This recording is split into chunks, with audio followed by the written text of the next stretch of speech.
Hey guys, real quick, we just want to say we had a guest on. He's been on before. We appreciate him coming on the show. He made a couple statements about Jesus, Mother Mary, that we don't necessarily agree with. However, the show has and always will be, we allow the guests to express their views and their opinions. Now, some of you might have been like, hey, Sam, push back, go hard. I don't think it would have gone well. And I don't think it would have been at all interesting or entertaining. So, that's the show.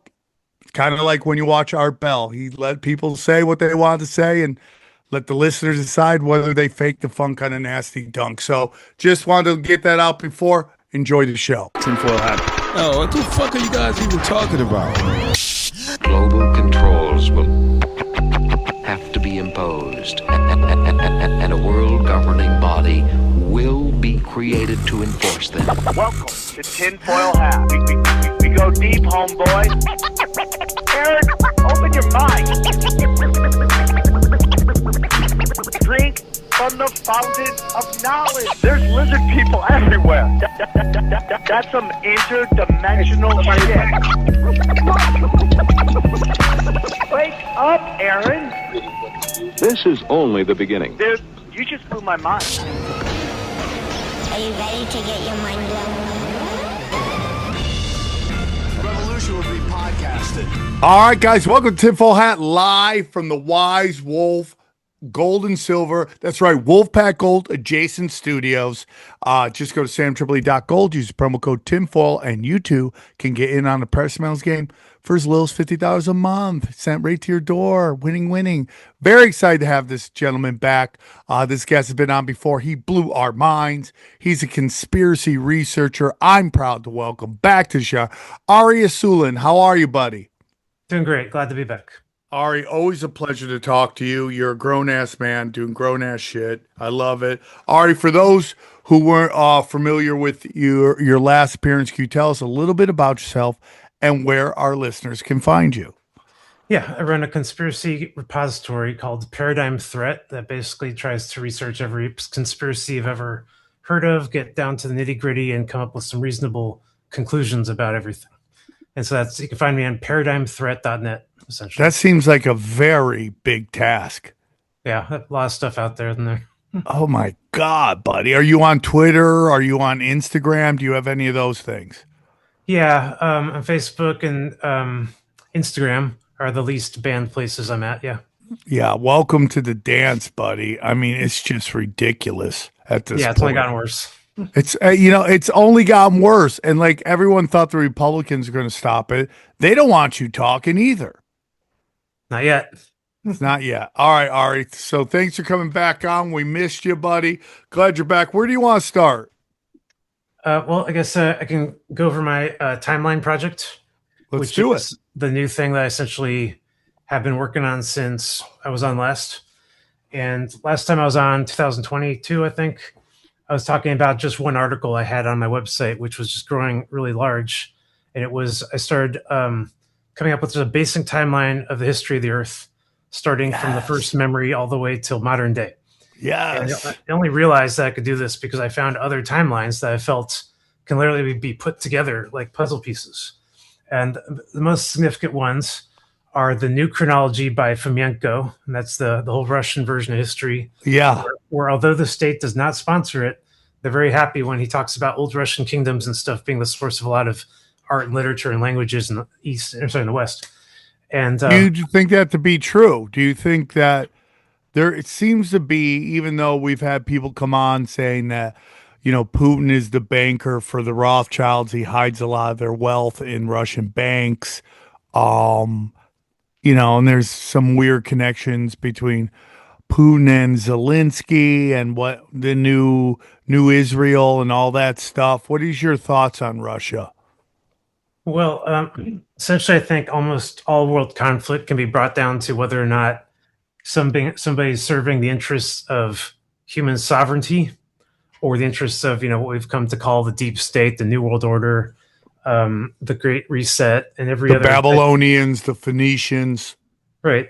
See, like those terms, for example, represent ancient civilizations which had their own problems, internal struggles between monotheism, polytheism, which got really bloody.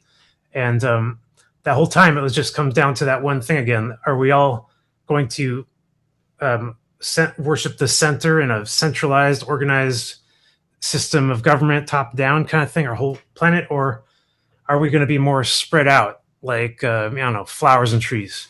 And that was the great conflict of this planet from the very beginning up until right now. And right now, you see people saying, in the West, do it America's way, and in the East and South, in the global South that's emerging, we're saying we're trying to do it without the West. We're trying to do it by ourselves, and then this war is breaking out, right? So essentially, it doesn't really come down to which country is the most evil. Every country has the same problem. They're all being consolidated by the great New World Order and ordered into a giant world war, scale war. Yes.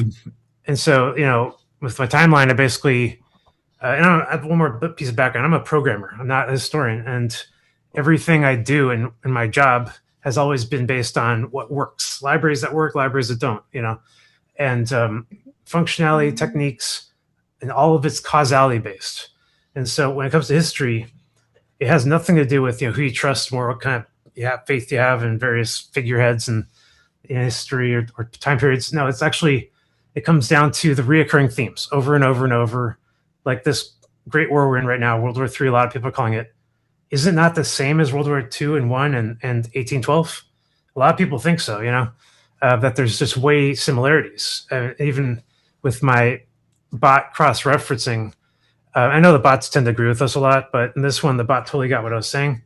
If you look at World War I, triggered by Sarajevo, assassination by terrorists, fight between Muslims and Christians, which only spiraled out of control to this day, got only worse. And in World War II, you got a figurehead, Hitler, he's the one to blame for all of it. And he should have attacked England, like Napoleon should have attacked England, but he decided to take his entire army into Russia. Ari, you're going there. I love it. Let's go, buddy. I'm all about this theory, dude. Yeah, he asked me about Russia. Yeah. So it's like, how many times did we do this? Well, 1812, all of Europe attacked Russia. 1914 to 18, the whole West allied in a entangled alliance, which more or less tore Russia to pieces and made it into just the little vassal states we know today, like Prussia and all these other variants, which claim their own history, their own everything, and even language at some point. And then the point was in World War III that we're in right now, it's almost like the deep state learned the lessons of the first two. It's like we need a religious trigger and we need a figurehead to blame for all of it. So Zelensky's been compared to Hitler over and over and over because both of them came from obscurity, willing to take a lot of blame for themselves, on their reputation alone, even though they're constantly challenged by their own, cabinets and stuff. And like I said, in certain inexplicable decisions, like the Napoleonic attitude to go and attack Russia when all three of those people I just mentioned all claimed that the West and England were actually the real enemies at first, riled up the people and got a lot of people interested in all the kind of, political, what's the word? His rise to politics essentially was accusing everyone of espionage from Russia to the West and everything. But in the end, he allies with the West and attacks Russia. Yep. My point is that in World War III, the deep state tried to do everything they learned from World War II and 1. It's just right there in the, and the only reason not to see it that way, honestly, I mean, I'm not biased here towards Russia or anything. I really am not. If you want to hear certain things I feel about them, it has more to do with the fact that, they did the same thing to us in World War II. They did the same thing. We gotta go and attack Russia. And then when it was all falling apart, it's like, oh no, what do we do? Oh, well, let's just all attack Hitler, and they're just like deceived us. They turned Russia from an ally who saved all of Europe into the enemy that we have to stop at Berlin and create that wall. And at the same time, we're rescuing all those Nazis in paperclip. I mean, we had so much our hands in the outcome of World War II. It seems like not only were we not learning lessons, but we're setting up to try to repeat again sometime in the future in World War III. And here we are again. So hopefully with the timeline, I could trace this back even further, all the way back to the earliest human history. And I should probably just go in order because Yeah, let's do it. We'll sit makes back. I can't wait to hear what you've learned. yeah, I'm going to totally shift now. I'm going to try share. Let's see if that works here. So yeah, the timeline project, it kind of skyrocketed because I got now the use of AI, agentic development, even image generation. And because of that, I was able to do a lot of cross-referencing deep investigations. And how that works is I download a bunch of books online, sometimes other languages like Russian, Bulgarian. I have the bot go through it, make an index summary, and then I tell it to cross-reference with themes I'm already looking for. Like, what did they believe about Marxism and Bulgaria, post-revolution, stuff like that, and get a really clear understanding and write-up from the bot, which I then use to cross-reference other articles.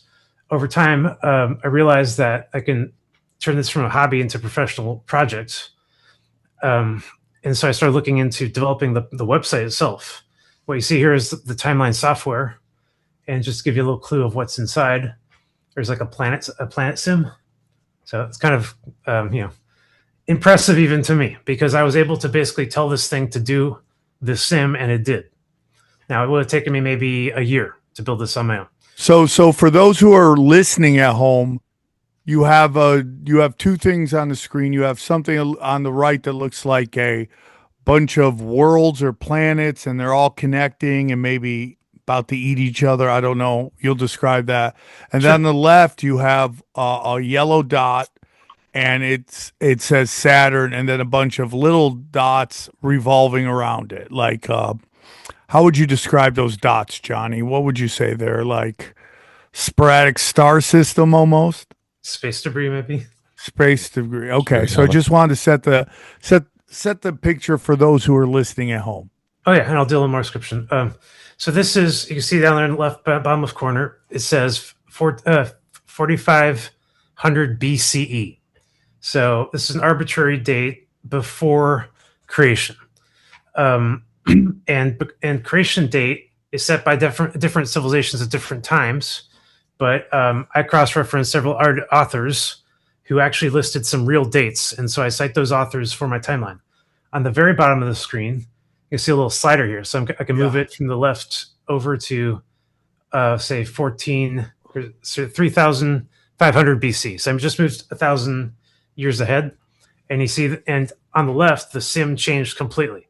Now you see a bunch of planets in a line, and this is called the so-called collinear configuration of the Golden Age. So I'm just going to show it real fast and describe it, and then I'm going to go back to the actual timeline to. Are these in years?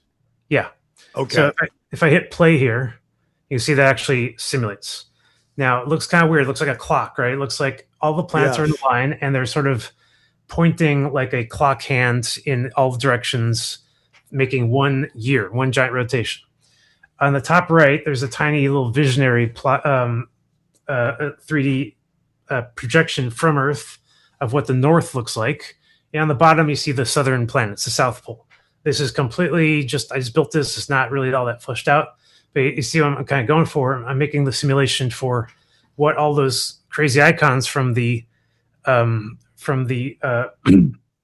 BC era could have possibly meant. These are Saturnian icons. A lot of them had to do with this collinear configuration, where from Earth you basically see Mars and Venus and Saturn up in the sky, and Venus constantly made different shapes.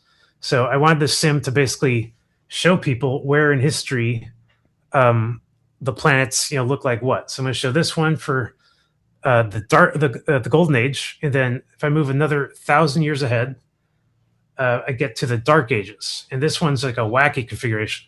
You see 5 planets themselves in a circle rotating in their own around the sun.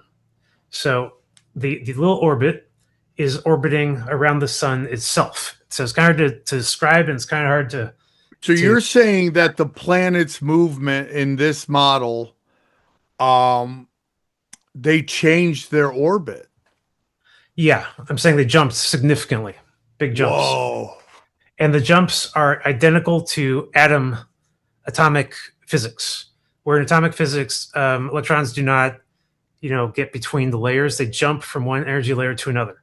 So the energy layer jump is always caused by an external force. That's basic physics.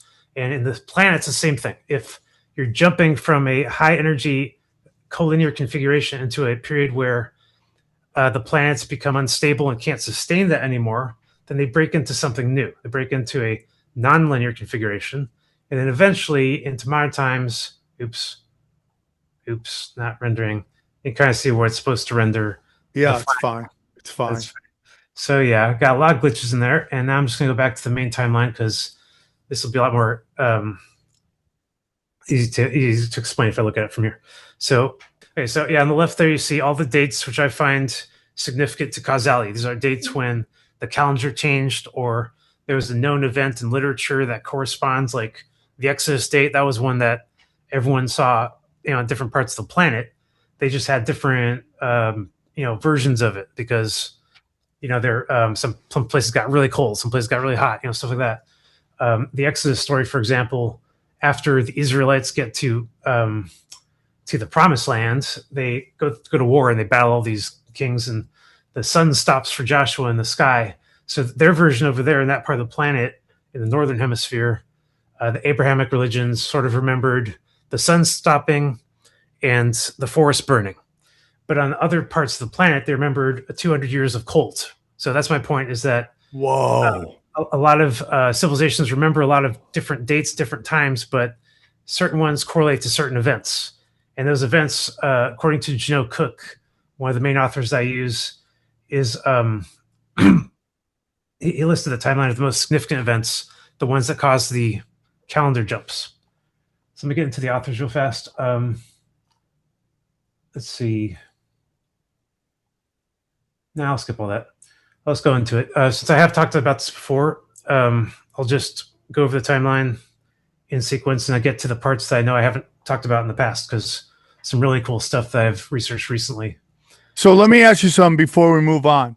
Yeah. In your model with the rotating planets, it looked like we lost some planets at some point. Oh yeah, totally. And did they come back? Well, they're all. We never lost them from the orbit of our solar system. All the 9 planets we know today were all somewhat involved in the very first creation. They weren't able to escape or anything like that. So the point is that the very first planets were formed out of one body, and that body was Proto-Saturn. And Proto-Saturn was a brown dwarf floating in the solar system that that's what I was looking for. I was trying to find the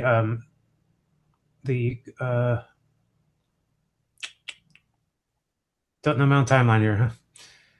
Cosmic life cycle. That's it. Okay, perfect. So the cosmic life cycle, which I've only really ever heard Wall Thornhill talk about, this is more or less unsupported science, is how our solar system here really cycles. Big Bang is not something that creates the universe. In this cycle, Big Bang is a periodic event when all the planets die out from a solar system, and new planets are formed. So usually they're formed in a colossal bright light, which is remembered by every civilization as the creation event, let there be light, and so forth. How it works is when all the previous planets in our solar system die, they disintegrate outside our solar system. Apparently, they have no way of staying together without a magnetic field. Our sun then exists by itself with nothing in it, and it's constantly spitting out little planets. It's forming them, spitting them out. We had this video of it in 2012 with this giant thing coming out of our sun. Everyone debated over what it was. That's an example. It happens a lot. Oh, really? Yeah. Walt Thornhill talks about the exact physics of it. A sun is hollow. Surprise, surprise. The inside is dark. Not much light there. The heavy materials all form on the surface. That's where we see the light forming, the heat coming out. The surface is considerably hotter than the inside. That's why the inside is dark. That's why the sunspots are dark. And essentially, as all the heavy elements fuse from lighter elements, fall to the center of the sun, they combine into material. They get baked big time, and they become hollow, too big, and start forming their own magnetic fields. At which point, they're not compatible in the sun, in the positively charged sun environment, and the sun spits it out. And Damn. it erupts out in a very violent form. There's an umbilical and everything. Like I said, a lot of people dispute this, but if you just watch the video, and I have it on here, I'm not going to bother finding it, you'll see what I mean. It's just really obvious that's what's happening. Planets being born. Now, it flies into the outer solar system. It usually does not survive. It has to be captured by another body. That's how everything works. Everything needs a magnetic field or it falls apart. It's not like Star Trek where you can, fly a spaceship into outer space or anything like that. And so planet Earth did find a host. It found Saturn, brown dwarf, and went right into it, impregnated it. Brown dwarf Saturn instantly began to change. Now it had a host body inside of it, and it was a host. The body inside was growing. It was growing. Obviously, you can see the parallel with nature here, right? And it changed. Suddenly, with Saturn's changing, it would become magnetically attracted to the sun that originally, sent the seed out. And it sounds romantic and everything, but actually, there's nothing else in the vicinity to pull. So sun got its swerve on. Is that what you're saying? Absolutely. Essentially, brown dwarf goes, spirals, and hits. This period, the before time, there is no way to tell time. There's records of this time all over the earth. The biggest one are petroglyphs, which are things carved into rock. You might be surprised if I tell you that most petroglyphs ever found were south-facing. Does that sound like that is believable, or does that sound crazy that they're all south-facing? A lot of people crazy. Pick up on this in their own research over time, and a lot of it, History Channel even, sort of realized a lot of this stuff early, and they made their Ancient Aliens show specifically for this reason, because if you look at a lot of these things, you really got to scratch their head. What was everybody in the southern hemisphere, the whole hemisphere, looking at the south that was so huge that they created so many different shapes from it? And the answer is essentially looking at Pratt's columns. Anthony Pratt shows up and compares in 2001 and compares the petroglyphs directly to plasma charges in laboratories and says these are plasma charges, regardless of why they were seen. He has no idea. He'd never subscribed to Saturnian cosmology, as far as I know. And on the other hand, the David Talbot people never really accepted him either. They removed him from their website apparently. And I actually found that the websites that do mention Anthony Pratt have removed links to their own pages. I have a little article on my evidence of that. I downloaded the whole website. I see that they removed evidence to his 3 PDFs. Why would they do that? Somebody's going through and changing. You're saying they go into other people's websites and remove shit? Yeah. Bro. Just links so that no one finds it, but the files are still there. I've said this before. I used to rip videos about 10 years ago. I was ripping videos, and then one day I go to the folder where all the videos are, and none of them have audio on them. All the audio's gone. And it's the weirdest fucking shit I've ever seen. And I just really do believe someone got into my computer and ripped the audios off of those videos and just put them right back. Johnny, do you remember me telling you that a long time ago? I totally believe you. Is there any software that could do that, Johnny? It's funny thinking because they'd have to take the file and then reprocess it with the audio removed, and then export that without. It's such a bizarre thing.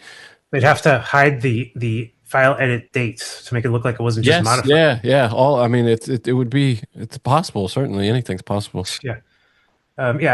Two things on that. I remember just being shocked one day when this guy in California told me, it was I forget what his job was in government. He told me that Wi-Fi signals, they have the backdoors to get through anyone's Wi-Fi anywhere in the world. Yeah.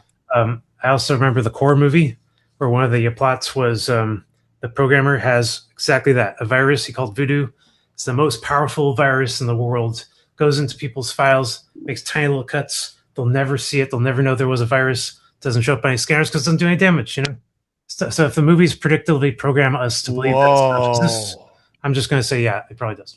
I Besides, wouldn't doubt okay, it. right. It was all the Pizzagate stuff. It was all that stuff that I was saving and the audio and that. You would just think it would be easier to just chew it up, just to garble it or, or That would give it away. Render They it wanna make it- unopenable or something, rather than. Yeah, they want to make it look like it's your mistake, actually. Like you just didn't export it. Yeah, like the software I used to rip it had some kind of expiration date, and the audio just disintegrated. And it's also about making you feel crazy and gaslighting you, Bingo. thinking that you're a nuts person. If they can. Yep. Absolutely. Yeah. And nothing but that. That's crazy. They go into your website and take down files. That is so nuts to me. Oh, I can tell you how to fight that, by the way. I mean, I'm computer retarded. I'm just Yeah. yeah. What's that? They deleted my entire GitHub account recently. It really put me up against the wall with this kind of thing. So I could tell you exactly how I'm planning to fight that kind of thing. It's unbeatable too. Guys, I'm telling you, you got to watch these crypto markets. There's real space to make some money. And if you're looking to figure out what to buy, there's no better place to go than our good friends, James McMahon and Copy My Crypto. Let me tell you about Copy My Crypto. Does it piss you off to watch crypto fly up in price for over a decade and you've still done nothing about it? Yeah, it makes sense. Crypto is complicated and really boring. But here's the good news. You don't need to know a thing about crypto or to make money like so many have. The copymycrypto.com membership site shows you the exact cryptos that YouTuber James McMahon personally owns, which means you just copy him. It's like having a big brother who knows what he's doing. You don't need to know a thing about crypto or how to invest. You just simply copy along. So let me tell you about James, okay? He runs Crypto with James YouTube channel, which has like 100,000 followers on it, like subscribers. It's unbelievable. In the summer of 2020, he told his viewers to buy 26 cryptos. Had you put in $100 in each one, it went on to be worth over $123,000. Of the 26 cryptos, his top pick of the year, the one he singled out, called Phantom, went up 692 times from when he said, okay? That one call alone retired a number of people, including guys in their 20s and 30s. Remember, this is public knowledge. You can go on YouTube and verify this yourself. So if you'd like to join the over 3,000 members who copy James, then pause what you're doing and head right over to copymycrypto.com/TFH. That's copymycrypto.com/TFH. That's TFH. You'll not only find proof of everything I've said, but our viewers get full access for just $1. Okay. Yes, you missed out on Bitcoin. That's fine. You can even get a little piece, but don't even worry about that. But there's over 2 million other cryptos. Do you really think you've missed out on all of them? Guys, don't waste any more time, okay? Go to the site and read it for yourself. Once again, that's copymycrypto.com/tinfoil hat. It's ended money worries for so many. It just may do the same for you. And we thank him for sponsoring the show. This time of year always makes me rethink what's in my closet. I'm trying to keep fewer things, but better ones. Pieces that are well made and easy to wear all the time. That's why I keep coming back to Quince. The fabrics feel elevated, the fits are thoughtful, and the prices actually make sense. Quince makes high-quality, everyday essentials using premium materials like 100% European linen and their insanely soft flow-knit activewear fabric. Their men's linen pants and shirts are lightweight, breathable, and comfortable, basically the perfect layer for spring. And their pants strike the right balance between laid back and refined, so you look put together without trying too hard. Speaking of that flow-knit activewear, it's moisture-wicking, anti-odor, and soft enough that you'll actually want to wear it all day long. The best part is that their prices are 50 to 60% less than similar brands. How's that possible, you're asking? Well, Quince works directly with ethical factories and cuts out the middlemen. We hate middlemen around here. We hate middlemen. 100%. So you're paying for quality, not brand markup. Everything is designed to last and make getting dressed easy. What do you have a favorite piece from Quince, Sam? I have these socks, these cashmere socks that are the best thing I've ever bought. You've never felt such soft socks. I love a good sock, dude. Oh, they're I love unreal, it. bro. I love it. I love it, dude. I love their jeans, their loafers. I love it, dude. Refresh your wardrobe with Quince. Go to quince.com/tinfoil hat for free shipping and 365-day returns. Now available in Canada too. Go to quince.com/tinfoil hat for free shipping and 365-day returns. Quince.com/tinfoil hat. And we thank them for sponsoring our show. So I was talking about the before time. I said that there was no way to tell time back then. Totally true, because there was no sense of rotation. There's no way to see the stars. There's just no way to do anything time-wise.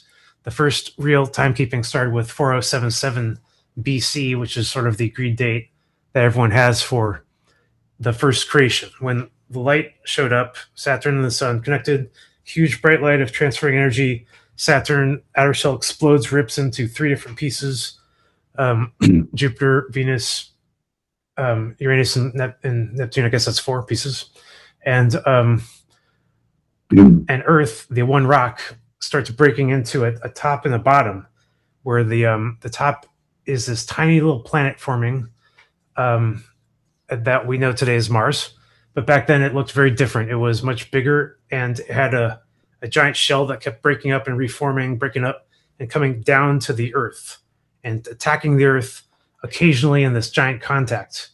The most interesting official record I have of this, I can get into it in a second. I don't really have any real evidence on Saturnian cosmology. It's just like doesn't exist in literature. But there is one quote that's just amazing. If you look at Plato's quote about Atlantis, I mean, he basically describes to a T Saturn cosmology. He has this whole thing about how the location being described could not possibly have been a location on Earth. That it was essentially, let me find out what I'm talking.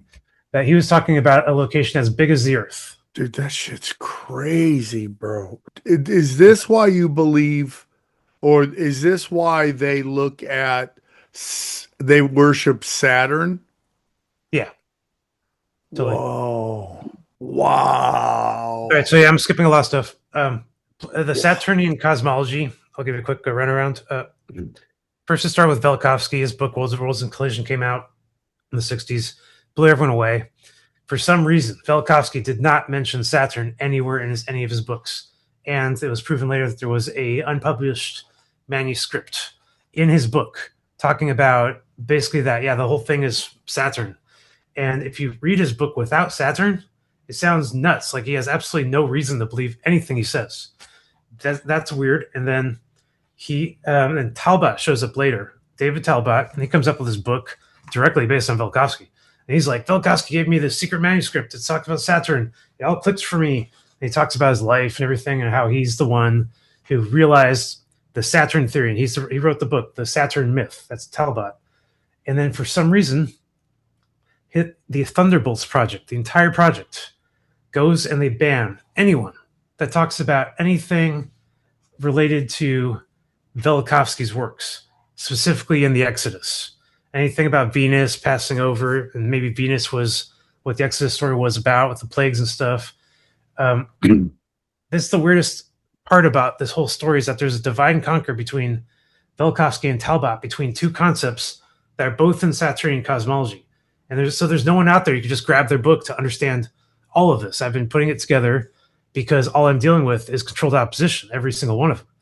Velikovsky wasn't allowed to talk about Saturn because he's Jewish and he doesn't want to piss off his friends. Talbot, he was allowed to talk about Saturn, but he was not allowed to piece the whole thing together. So his whole story has to be portrayed as sort of like, I want to believe. You know, you can watch his videos. They're very hard to find. They're very convincing. But it's a frustrating thing that I could not find any literature on this concept that's so convincing until I found Plato. And only took me a while because I found his original description of Atlantis. It wasn't even the right one. I had to look at the original text. Sometimes you got to do that. You got to go download the original source, just look. And it's like, this is totally different. I got it's kind of the author's interpretation or something. And he's just talking about stuff that, like the ships, there was traverse between these locations and the ships were not going there yet. And it's larger than Libya and Asia combined. So Plato's description is actually something I could point to. If this guy really existed, and he really remembers a time when Atlantis really existed up in the sky, and he had to go through there through some kind of Bifrost or Rainbow Bridge or whatever mythology you choose to reference here. In Egyptian, it was the boat of Ra, but they all have the same thing, some kind of transversing plane. So that transversing is essentially between all of the planets.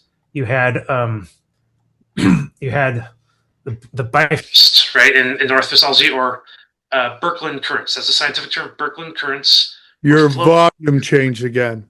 Okay, I think you're good. I think. Well, it's just a different microphone. Does this sound okay to you? Yeah, it's okay. It's a little tinny. We'll just keep going. Okay. So I was saying, in the Golden Age, essentially in the collinear configuration of planets, the planets were all forced together because the energy flowing through them was so tremendous. It was like forcing them from leaving orbit. It was sucking them into a gravity line, essentially. So this energy passed through them was, you could call it quantum energy, because all energy is quantum, actually. That's just how it works. That's how Maxwell explained it with an ether, by the way. Maxwell's ether has never been disproven, and it was something they believed in through ancient times. So what we're really talking about here is quantum teleportation. Given the right type of structure, Stonehenge or whatnot, you could actually survive transportation from one end to the other. In modern times, we have projects like CERN, which are operating in the exact same way, unless you really think it's a particle collider. I don't. All that energy, you pull it all together in one location, you basically get a quantum tunnel from that location to wherever it flows to, the nearest location. And this is also demonstrated in the Philadelphia project.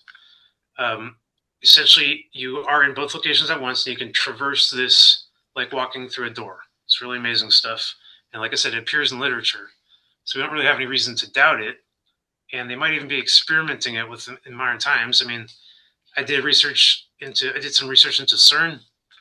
And there's at least one quote by the director of CERN who said, "We do believe that something can go through our CERN machine like a portal," and he used that kind of terminology. "And we also believe something can come back through it." Oh, you God, what are they doing? Yeah, he said that. And then he was asked about a year later, and he said, that was only theoretical. So with the wind, it's gone. But the point is that, I pulled these citations in this investigation because he did say that. It's remarkable, but he did say that. Just like it's remarkable that, they have those ridiculous CERN ceremonies. So anyway, my point was about the Bifrost, the quantum tunnel. It's really amazing stuff, but that's how they traversed from plane to plane back then. They didn't really need any technology, and Atlantis wasn't a high technology place. It was very advanced, but advanced only in the sense that things were evolving very fast. Knowledge and intellect, of course, but if you understand the limits of human knowledge and intellect, you understand they reached it right away. Another remarkable thing in Plato's testimony was that he said that the leaders of Atlantis had actually attacked Asia and Europe, like they had an invasion, and he called them insolent for that reason, and for so many other reasons. I feel like there's actually a lot of demonstration that Atlanteans sort of believed that they were the shit. They were at the best location. Their emeralds were growing all around them just naturally, and all this high technology was available, storing knowledge in crystals and portraying yourself as deities to the much lesser ignorant forms and promising them gifts. Yeah, it sounds like Wizard of Oz, right? That's exactly that's exactly what that play is based on, with the Rainbow Bridge and all that, teleportation. It's all in that play. You're saying that Wizard of Oz based on Atlantis? Yeah, absolutely. Damn. And the winged monkeys are actually something that reappears over and over in New World Order mythology. Like in the early Martian chronicles, like H.G. Wells, the leaders of Mars all had wings. They're just humanoids with wings. And it's just suggested that, that was considered the highest order of life or the highest caste or something like that in Atlantis. So anyway, it all got into the play in one way or another. Granting of wishes is the big one. You go to Atlantis, and you believe that's a giant deity talking to you, granting you wishes, right? And stuff. But actually, it's a guy behind the curtain. And when Atlantis fell, which was totally natural, collinear configuration fell apart, these Atlanteans simply, they took it hard. They had their religion, believing they're the center of the world, knowledge. They called themselves the tree of knowledge. And and then they had to go underground where nobody would even listen to them. They lost all their authority, and the religion was falling apart. So beginning in the Dark Ages, you see a lot of worship of the Golden Age. What we saw in the Golden Age, we saw a big ball in the sky, right? Saturn, a big ball in the sky. So people remembered Baal, and they all worshiped Baal. They also remember the word Hall, which is what it looked like when that ball came down to Earth. And all these weird occult ceremonies like ballerina and stuff are all named after Baal, and we don't know why. And in modern times, we all assume that it ends in Babylon, in those Babylon literatures where they're so evil and wicked, according to who, right? The Abrahamic perspective. But before Babylon, where things were actually a lot better, people actually regarded Baal as just the god in heaven, the one that you should worship. And why was it called Baal? Because people basically didn't have any vocabulary back then. Couldn't pronounce very difficult words. They were mostly motioning to each other and gesturing. The very first languages were starting to be formed back then. And they were being like, no one could agree on languages. It's very hard to agree. So these Atlanteans, they were sort of imposing language on people. They're saying, we know the holy languages. We got them from God directly. And what are they talking about? Well, if you look at Hebrew letters, you look at Greek Cyrillic, you'll find that a lot of their forms are like wavy and stuff. Arabic, I should say, not Cyrillic, Arabic. It's possible that they saw these forms up in the heavens.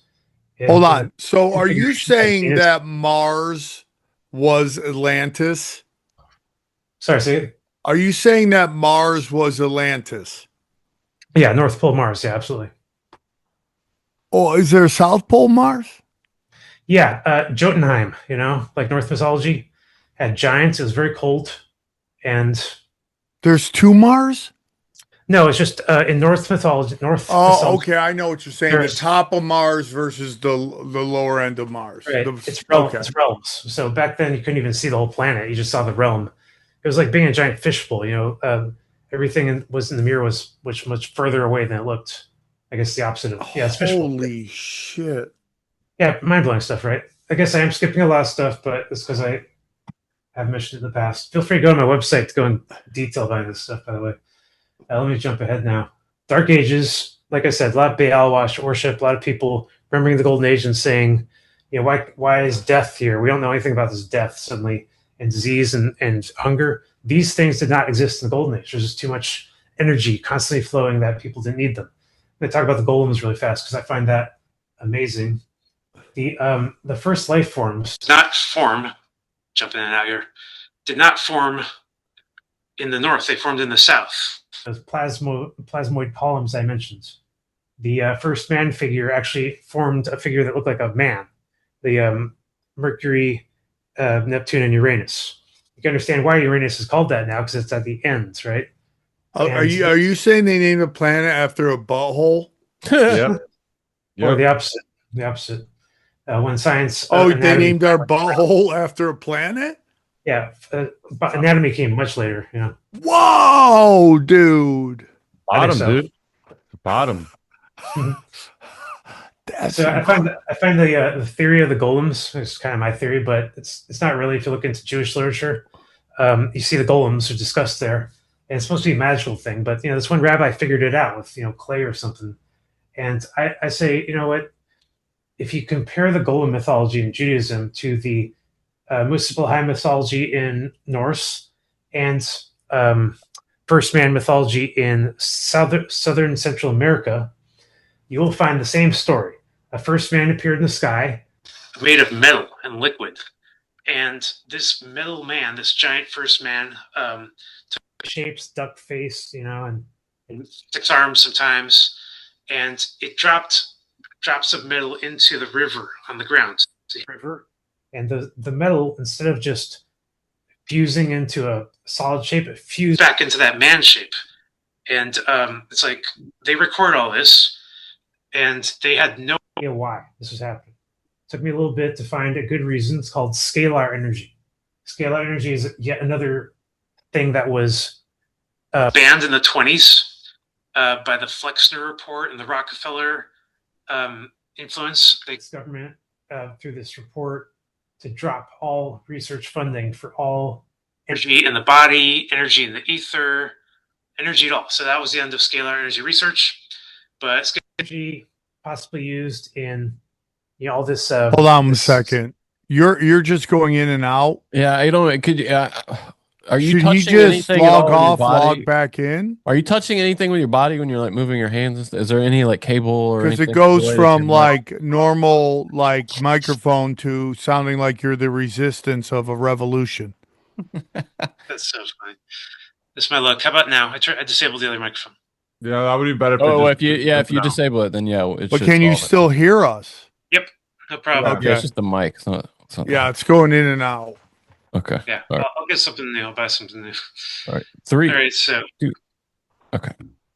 Scalar energy is very interesting. It's completely suppressed science. And it just simply says that giant scale energy affects tiny scale energy in the same way. The best analogy I have for this is if you punch a hole in a cardboard, you hold it up to the sky during an eclipse, the shadow shows the eclipse, the moon, right, covering the sun. This shouldn't really happen because Gaussian blur should block it out, but somehow it just comes out perfectly on the floor. So the same kind of thing is true with all energy, that energy at a scale forms energy at tiny scales. I'll give you another quick example here. All life, that's a good example, right? People think that life is formed from DNA blueprints. And if you look up a lot of articles on skepticism there, you'll find them. Both this century and last, you find plenty of authors saying, no, DNA doesn't have that much info in it. And there's no demonstrable path from a single cell embryo using DNA into a full body. Just forget about it. That's not what's happening. And no one really replaced that with a better theory. So again, scalar energy, which just seems to fit almost all things that have anything to do with life, from planets to embryos, match this perfectly. It's not the DNA that's building you when you're being born.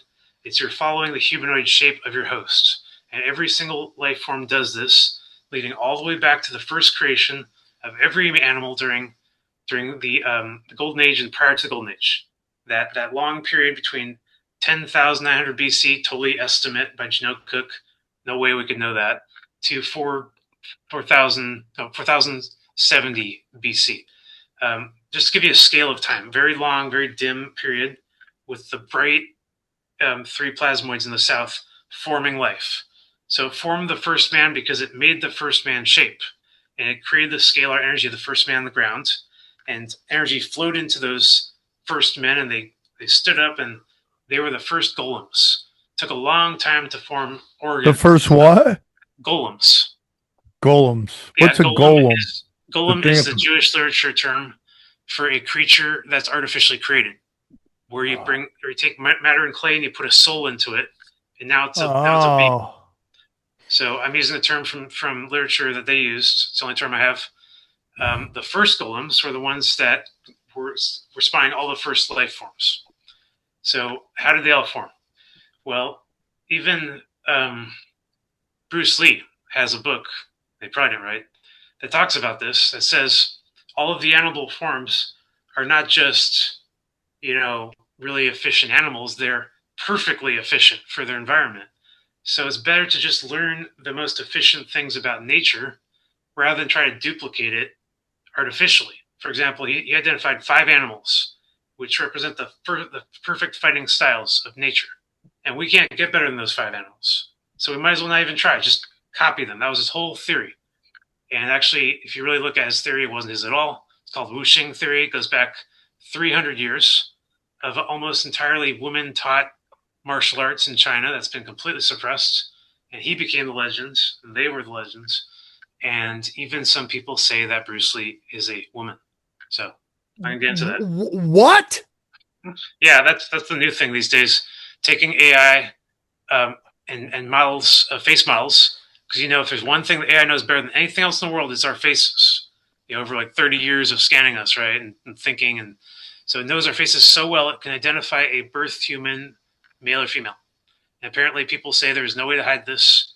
It's all in the face and it's all in the pelvis, and from there you just grow. You can put as much estrogen as you want, but you're not going to be able to change your original skeletal shape. That's the argument there.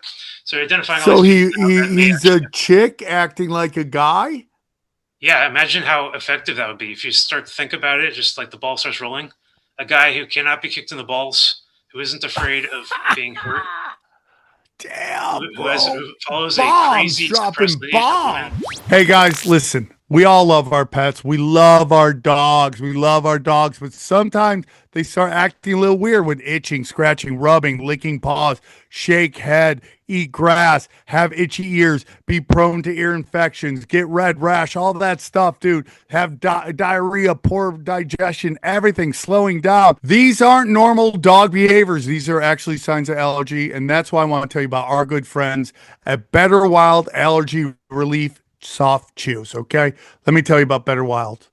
Listen, I've been focusing a lot on my health lately, but then it hit me that I should probably be putting the same energy into my dog's health too. Okay, you'll start to notice weird behaviors. Like my dog is like itching and scratching and rubbing sometimes. Roger's slowing down and not wanting to play as much, and I go, listen, these are not normal dog behaviors. They really are actually signs of allergies, okay?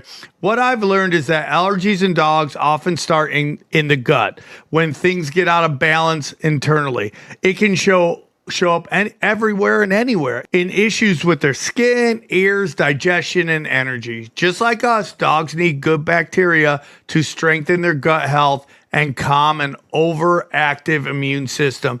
That's what led me to Better Wild Allergy Relief Soft Chews. They designed to support your pet's allergy defenses by strengthening digestion and helping restore balance from the inside.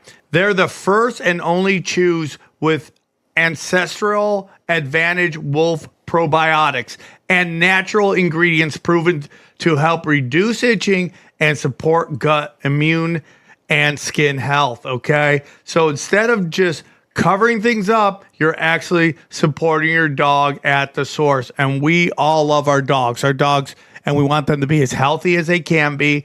And this is a great way.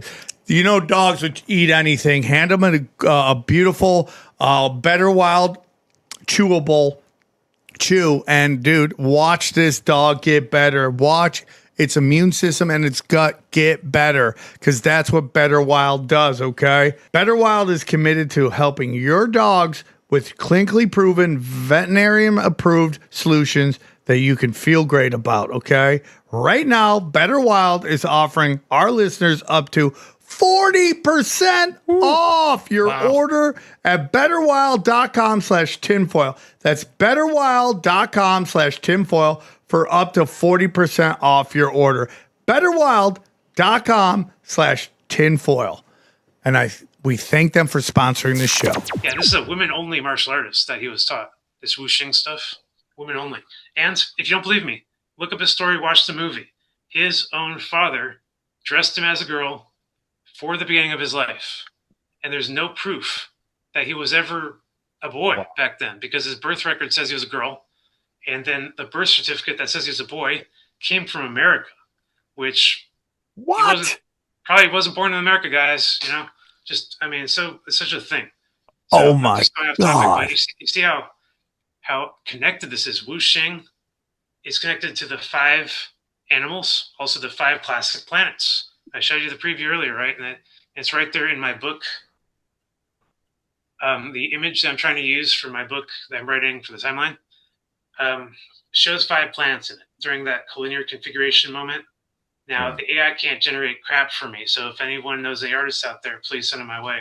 What I'm trying to demonstrate here is Earth is supposed to be the one on the bottom right, and on the top right is supposed to be Jupiter. Left top is Mars, and the left bottom is supposed to be Venus.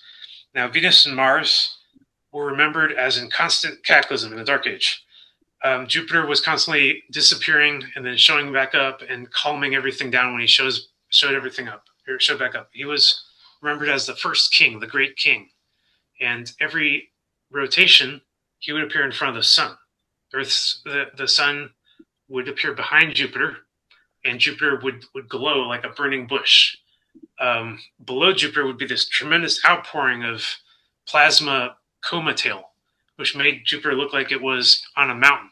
So in the Exodus story, essentially, Jupiter was remembered as the burning bush on the mountain, and and essentially back then, what was remembered as the Egyptian Empire was worshiping Osiris, the triform god that was combined god.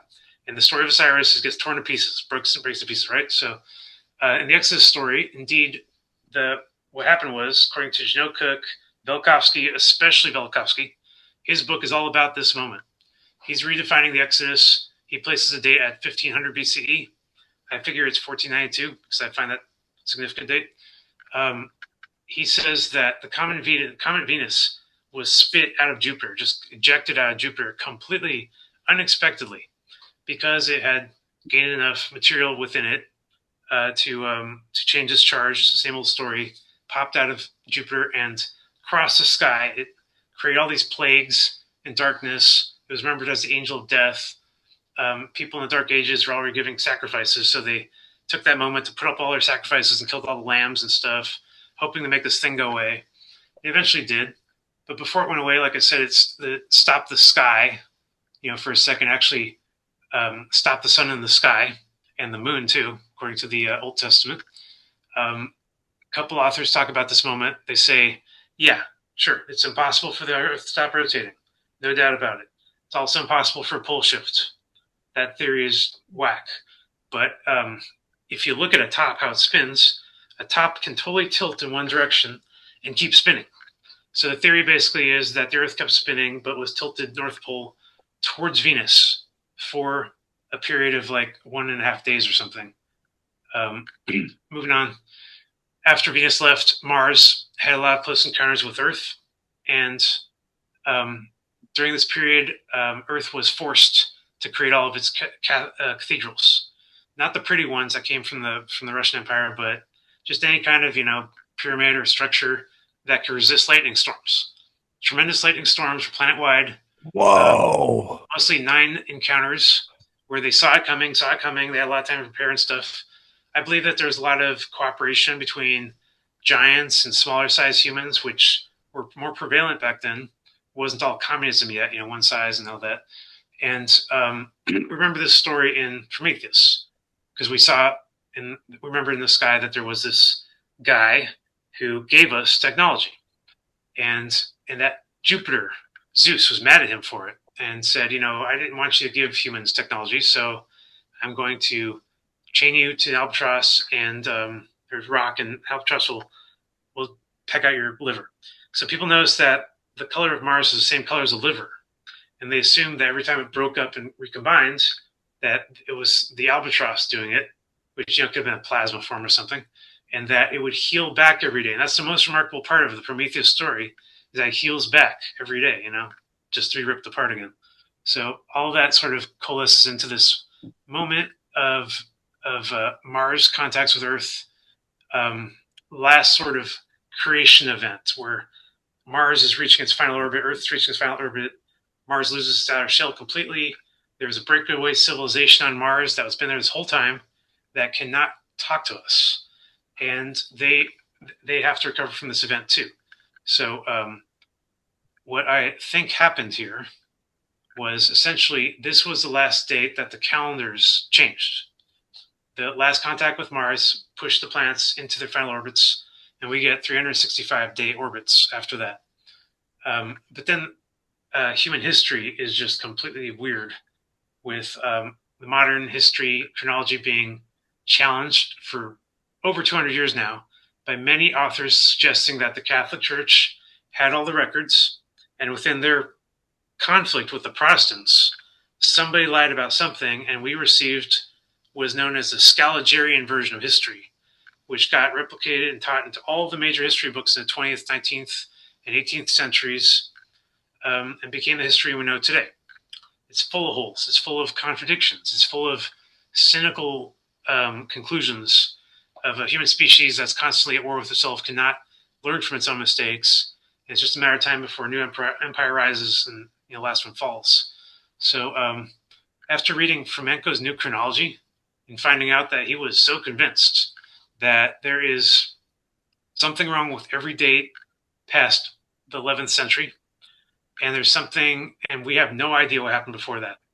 He convinced me, I've read his books, that basically there's no reason for anyone to say that year zero is year zero. It's like, what? What year zero of what? What happened on year zero? Even back then, people did not say that that was when Christ was born.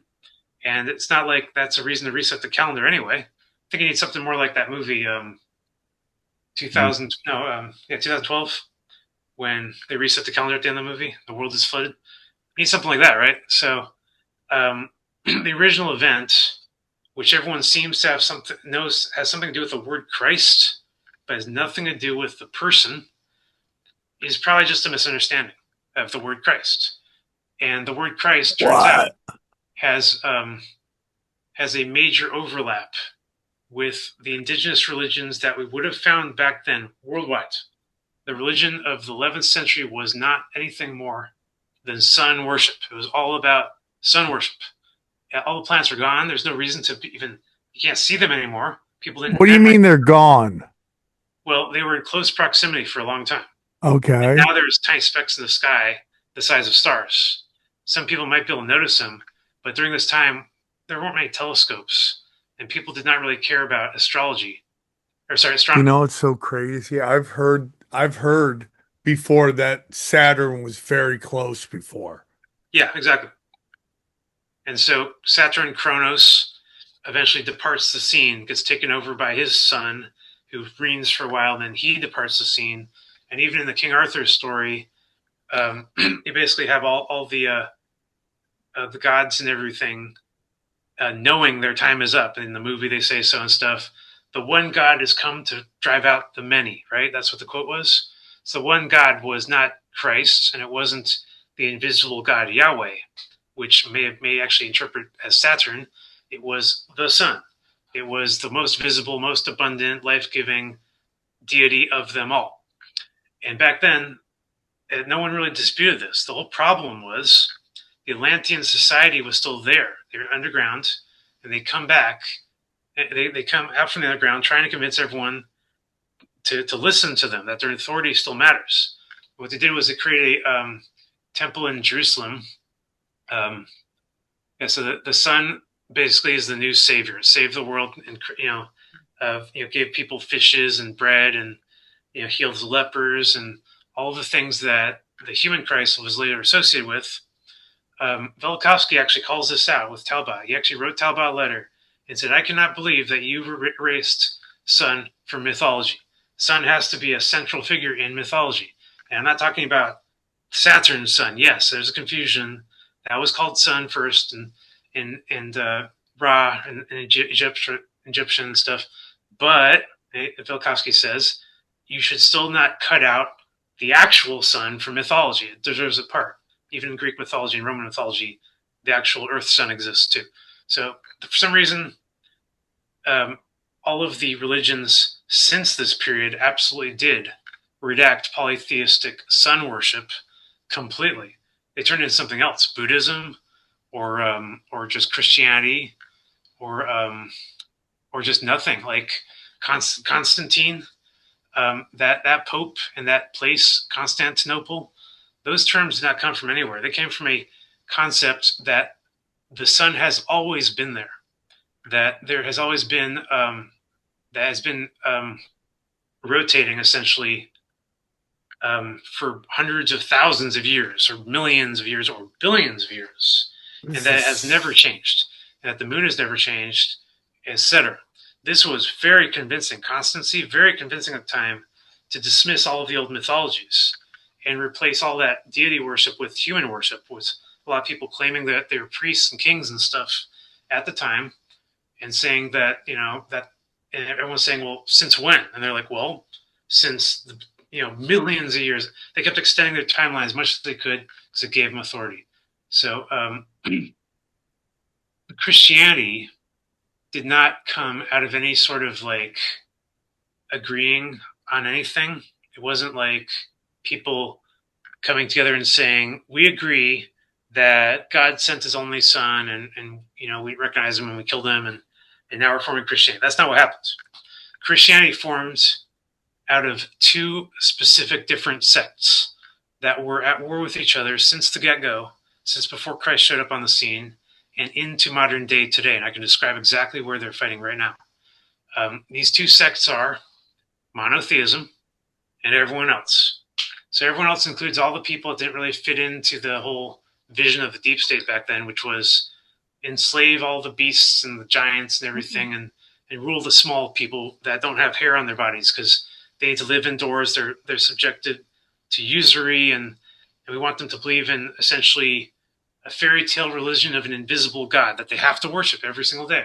Whoa. So you can just tell that this was not something that was easy to convince people of. And the reason I say that is because it seems that this story is the most fought over right now, big time fought over.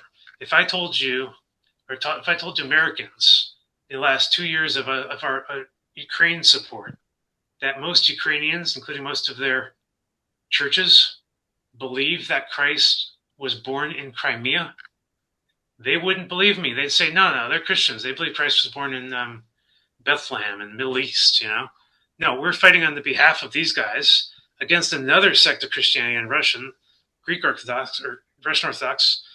And they both call themselves Christians right then and there. So this has been happening for a long time. I traced it throughout history. It started all at the beginning with the Christ story. And the problem is we have this whole other version of the Christ story. First of all, he starts out in the 11th century, not 1st century. This comes out of the new chronology. And of course, Fomenko says Christ is one of ours, come from Russia, and all the Westerners dismissed him for that reason, because everyone's so sure that Christ comes from Middle East. There's no evidence of any kind of civilization there that depicting what this Roman Empire was supposed to be. But anyway, the biggest questions are like, what about the Harry Mary? Harry Mary. I mean, that's just she Armenian, dude. What is it? Bigfoot. Is she Armenian? Exactly. That's a good question, right? And yeah, that's sort of the region in Turkey. Absolutely. Oh shit. And but the point is that not only is the Harry Mary paintings, not only do they exist, not only do they represent a giant contradiction in the New Testament narrative, but the New Testament confirms this happens. You can look at it. There's a weird part in the New Testament. Mary, after giving birth to Christ, she goes insane, and she travels all the way to Egypt somehow. She goes off into the wilderness of Egypt and bears no clothes and just lives in the bushes for like years. I mean, this is something that even Westerners have accepted to be true. So the only difference is that they don't accept that she was hairy, even though it says she was in the New Testament in the Western version, King James Bible. And they say, no, she's wearing leaves. That's what they all say. The interpreter says she's wearing leaves. Okay, fine. But you know what? There's such a huge problem with the story, because if Fomenko says that the story was actually in a different region, we have every reason to believe that the story itself is compromised. There's a lot of other stuff going on here that it's not just about the fact that he was born in Crimea. It's about what happened in Crimea. Crimea was the first Jerusalem. And how do we know that? Because that is where essentially the conflict first turned to war, to bloodshed. And because one side of the conflict lost, they choose not to remember it as having happened at all. Let me know if we're short on time or anything like that. I might watch time. No, this is interesting. Definitely. So what of what I think happened here, since Shemienko clearly describes the Trojan War and the First Crusade, or one of the Children's Crusade, as the same event. He basically if he's including the Iliad, then I can cite the Iliad, and the Iliad says, "Hey, there's some giants involved in that battle." I mean, we might not interpret it that way in the movies, but they say so in the books. They say these races come from Mars. They say so in the Iliad, and as a result, they're fighting in the great battles. And two of the great giants fought each other: Hector and I forget who. Some from Mars was named Hector. No, that's just a Greek redacted version of the Iliad. Okay. The Iliad itself is sort of written in sort of a spurious way. You know, it's not a legit document. But my point is that if I'm allowed to cite it, then I can say, I'm going to take it literally. They're talking about those giants in the battle. They were human giants. They're fighting the First Crusade. So the First Crusade was all about giants. It had nothing to do with, skip that for now. It had nothing to do with Nephilims? Are we talking Nephilims? Yes, absolutely. This is a crappy picture, but it's going to illustrate my point. The Nephilim, or Nephites in the Book of Mormon, were simply just giant humans. You know, you can say that they're magical or whatnot, it's fine, but I don't need to believe that because I know exactly where they came from. Where did they come from? To Jotunheim. They trace back to southern hemisphere of Mars, which is littered with giants. It's the frost giants of Mars. You can read all about them in Norse mythology. If they existed there, then they were also on Earth. You know, they're the ones that can traverse everywhere and you have the easiest time. So my point is that most of the Crusades can be seen as a fight between giants and normal humans. And not necessarily. So we're saying that giants from the southern part of Mars came here and battled humans on Earth. They didn't come from Mars, essentially. In recent times, they're a breakaway civilization that once traveled all throughout all the colonial configuration, no problem, and then some point became broken away. So you got giants there, you got giants here, you got giants everywhere. Most of the black giants came from the south. Most of the white giants came from the north. That is not because of anything more to do with heat. It says right there in Muspelheim mythology that only people with skin that could take the heat could live in the south. So that's why Africa is mostly populated with black people. Going to the Christ story, the most interesting thing about the story is not, to me, whether or not they're giants. I don't care about that. The most interesting part is that everyone today is convinced that Christ was resurrected immediately after the crucifixion, and that they're pretty convinced that it wasn't a swooning. You know, like if we're going to look at this like a detective would, swooning is possible. You know, somebody's on a cross for 6 hours, passes out, everyone thinks he's dead, and then he recovers later. But the literature specifically says, no, the soldier poked him to make sure he was dead. And a bunch of blood came out, and a bunch of water came out too. That's what it says. So if whoever was on the cross definitely died, and then they were seen later, then how did this happen? You know, magic aside. I found the interesting story in Japan of the Tomb of Christ. You can look it up. Tomb of Christ is where the Japanese of this region believe that Christ actually was buried. And in their poster board, they basically explain that Christ had a brother, Izikuru, I think. And this brother essentially casually got a Japanese name. That's great. Who? Christ's brother? Izikuru, yeah. He's Isukiri. I always get Japanese names backwards like that. Isukiri. Okay. It's very interesting that this survives. You know, you think that we just bomb this location out of Earth on World War II and bombed every other region, but do you think Christ was a real person? Yeah, totally. Not magical though, and not nearly as significant as you can imagine. Let me explain why. Shots fired. The fact that he survived was not this had nothing to do with it was not anything that he did. His brother basically showed up, took the cross, and then got crucified in his name. The New Testament confirms this too. It just doesn't call him his brother; it calls him some other guy. I forget. Hold on, you're saying that Christ's brother took Christ down and then this Japanese named brother got up there in his place and died. And the real Christ was seen immediately later by a bunch of people, all the apostles and so forth, as it's written, alive. And he was saying, I'm going to leave now and stuff. I mean, it's all true. It's just he wasn't leaving to heaven. He was leaving back home to Crimea and to Tartaria. Now, are you suggesting that this is misunderstood or that he was misleading them? Like he wanted them? Was he intending for them to take it that way? Or is it just... Yes, everything that happened is completely rational and normal that it would happen. He has had it. He saw his brother die, and he's not going to stick around. He knows that the deep state, the monotheistic empire, whatever you want to call them, I call them pyramidal empire. He knows that they're after the giants. That's what the census was. There's no reason for Mary to be traveling for a census unless she's escaping it. And she couldn't fit in a normal hotel because she was a giant. She had to go in the stable. Hold on. Mother Mary was a giant? Yeah, giant Harry Mary. That's right. Giant Harry, yeah, and Harry. Whoa. The whole point is that the Christ story is about trying to convert everyone to monotheism. Everyone, even giants.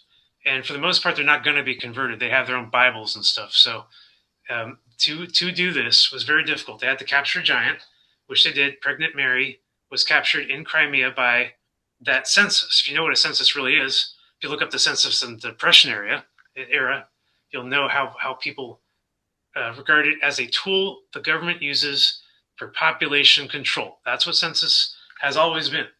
And they're just identifying as many giants as were out there so they can take them out. So Mary was captured, Christ was born. A lot of people were convinced if we baptize this giant and we train him, he can... was Christ a giant? Yeah. He started kind of like normal size and just grew really large. There's this really, really funny crossover with that Princess Bride story. If you look at the book, Andre the Giant is completely based on the real Christ. He's a giant. He was born in Turkey. He was kicked out of Turkey when everyone thought he was too big and he was winning wrestling matches and it was unfair. So the point is that he was nobody at the time. He was kicked out because he was too big. And he, according to the Japanese version, he traveled to Japan when he was 21. So he's still pretty young when he learned all of the stuff they apparently learned from Japanese culture. That's where he got it all from. And a lot of people identify that, Japanese culture seems to have this weird parallelism with Christianity. They have everything in it that makes Christianity good without Christianity, and we don't. Like over here in the West, we're devoid of it. But anyway, that's because there's a source there that he spent 10 years learning divinity in Japanese tradition, came back to Istanbul, and tried to teach it there. He already had a huge following of people, normal size and stuff, that would listen to him speaking from a hill. You can hear a giant from a hill. You can't hear a normal human from a hill. But eventually, the deep state said, okay, got a problem. Got to do something about him. And they planned the crucifixion trap, which it was a trap because they invited him to dinner, right? Passover of the Comet Venus. Everyone celebrated that Passover. And they just arrested him instead. And the point is that there was two of them, and both of them had the knowledge of the Japanese tradition. So only one of them needed to survive. And the one that did survive took their entire congregation with them. The deep state, able to... Are we still looking at this, or are you going to take this down so we can see? Is this still pertinent to the Japanese Christ thing right here? Well, okay, so yeah, okay. Go ahead. Okay, so Trojan War essentially, I think I'm missing some things here, essentially was fought in revenge for the crucifixion. Fomenko makes it real clear. There's no reason for a 1,000-year gap before a bunch of people start crusades. That doesn't make sense, but it does make sense if it's only 10 years. And so by crucifying Christ, Istanbul was saying, hey, we're challenging all you giants, come at us. Istanbul was built right there on the river with a giant wall, 3 walls. They were looking for a fight. And the first waves that came at them were just slaughtered and they were taking themselves as slaves. This is remembered as the Children's Crusade. You can look it up. A bunch of children form an infantry, and they just march into this region that totally is hostile. So the story as it exists today makes no sense. But if you understand the term infantry came from infants, not from us-sized infants, but from giant human infants, which at a very young age, 10 years old, 20 years old, were ready for battle, big-time battle. And another example, guerrilla warfare. That came from the terminology of guerrillas, which long before it became a racist term by the British, it actually could have possibly meant a type of warfare fought by giants. So I better jump ahead if I'm going to get to any of that. So do you think Tartaria was real? Oh, yeah, totally. So Tartaria, the second golden age, essentially was created entirely by this major backfiring of the deep state's plans to come out and form a monotheistic religion. It just did not work. Crusades took out Istanbul, pillaged everything, grabbed a lot of their secrets. But it turns out that a lot of the secrets were already known by some of the people like Christ, who was taught a lot of those secrets. He was brought into that entire religion. So when it came time to take out that religion and form a new one, they had everything they needed. They had knowledge of masonry and smelting of metal and all kinds of stuff. So they formed like the first Masons based on Christ, all based on his life, 33 years and all that. Now Christ himself goes away after the years 33. He's done with all this stuff. He saw what happened to his brother and retires in Japan. He lives there as a rice farmer or something. He doesn't actually have much to do with Tartaria. Tartaria is founded by his followers who took everything he said and everything that they also knew from Japan, because Japan's part of Tartaria, right? And they just formed this entire empire. Empire had everything in it, Olympics, and they're spreading technology throughout Europe. They eventually reached the Americas. They built all of the major monuments that we see in the world today that we don't know how the hell they were built. They had concrete back then, so pyramids and stuff are built of concrete. They're not built of anything. You don't have to like carve giant rocks out of the desert and drag them or anything like that.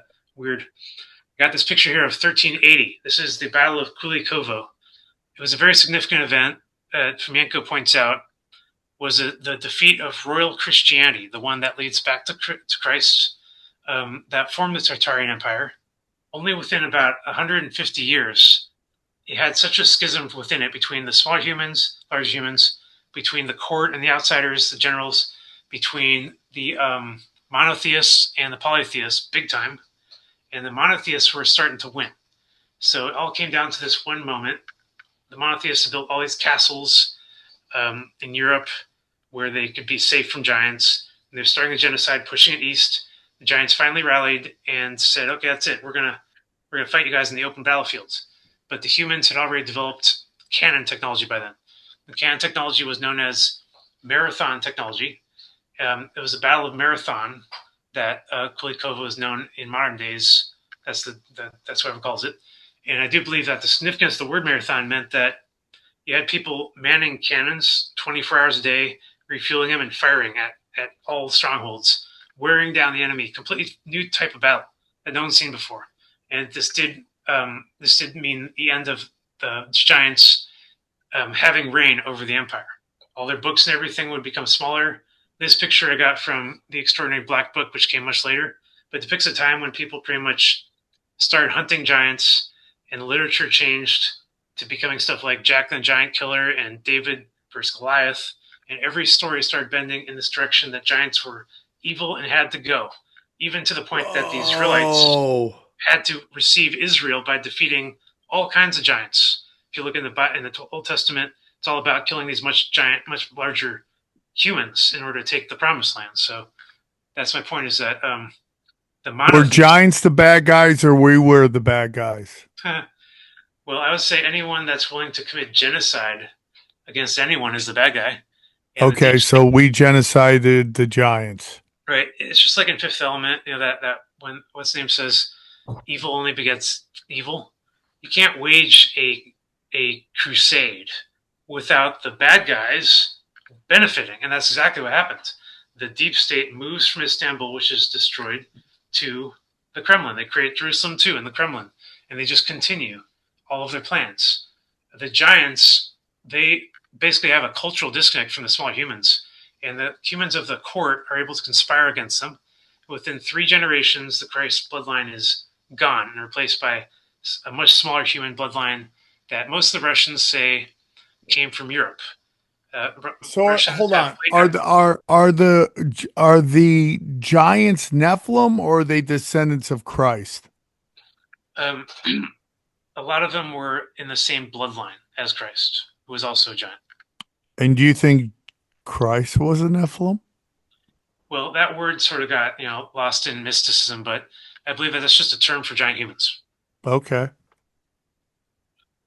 So what happens next is the empire becomes really evil. Now it can just be these Ottomans, right?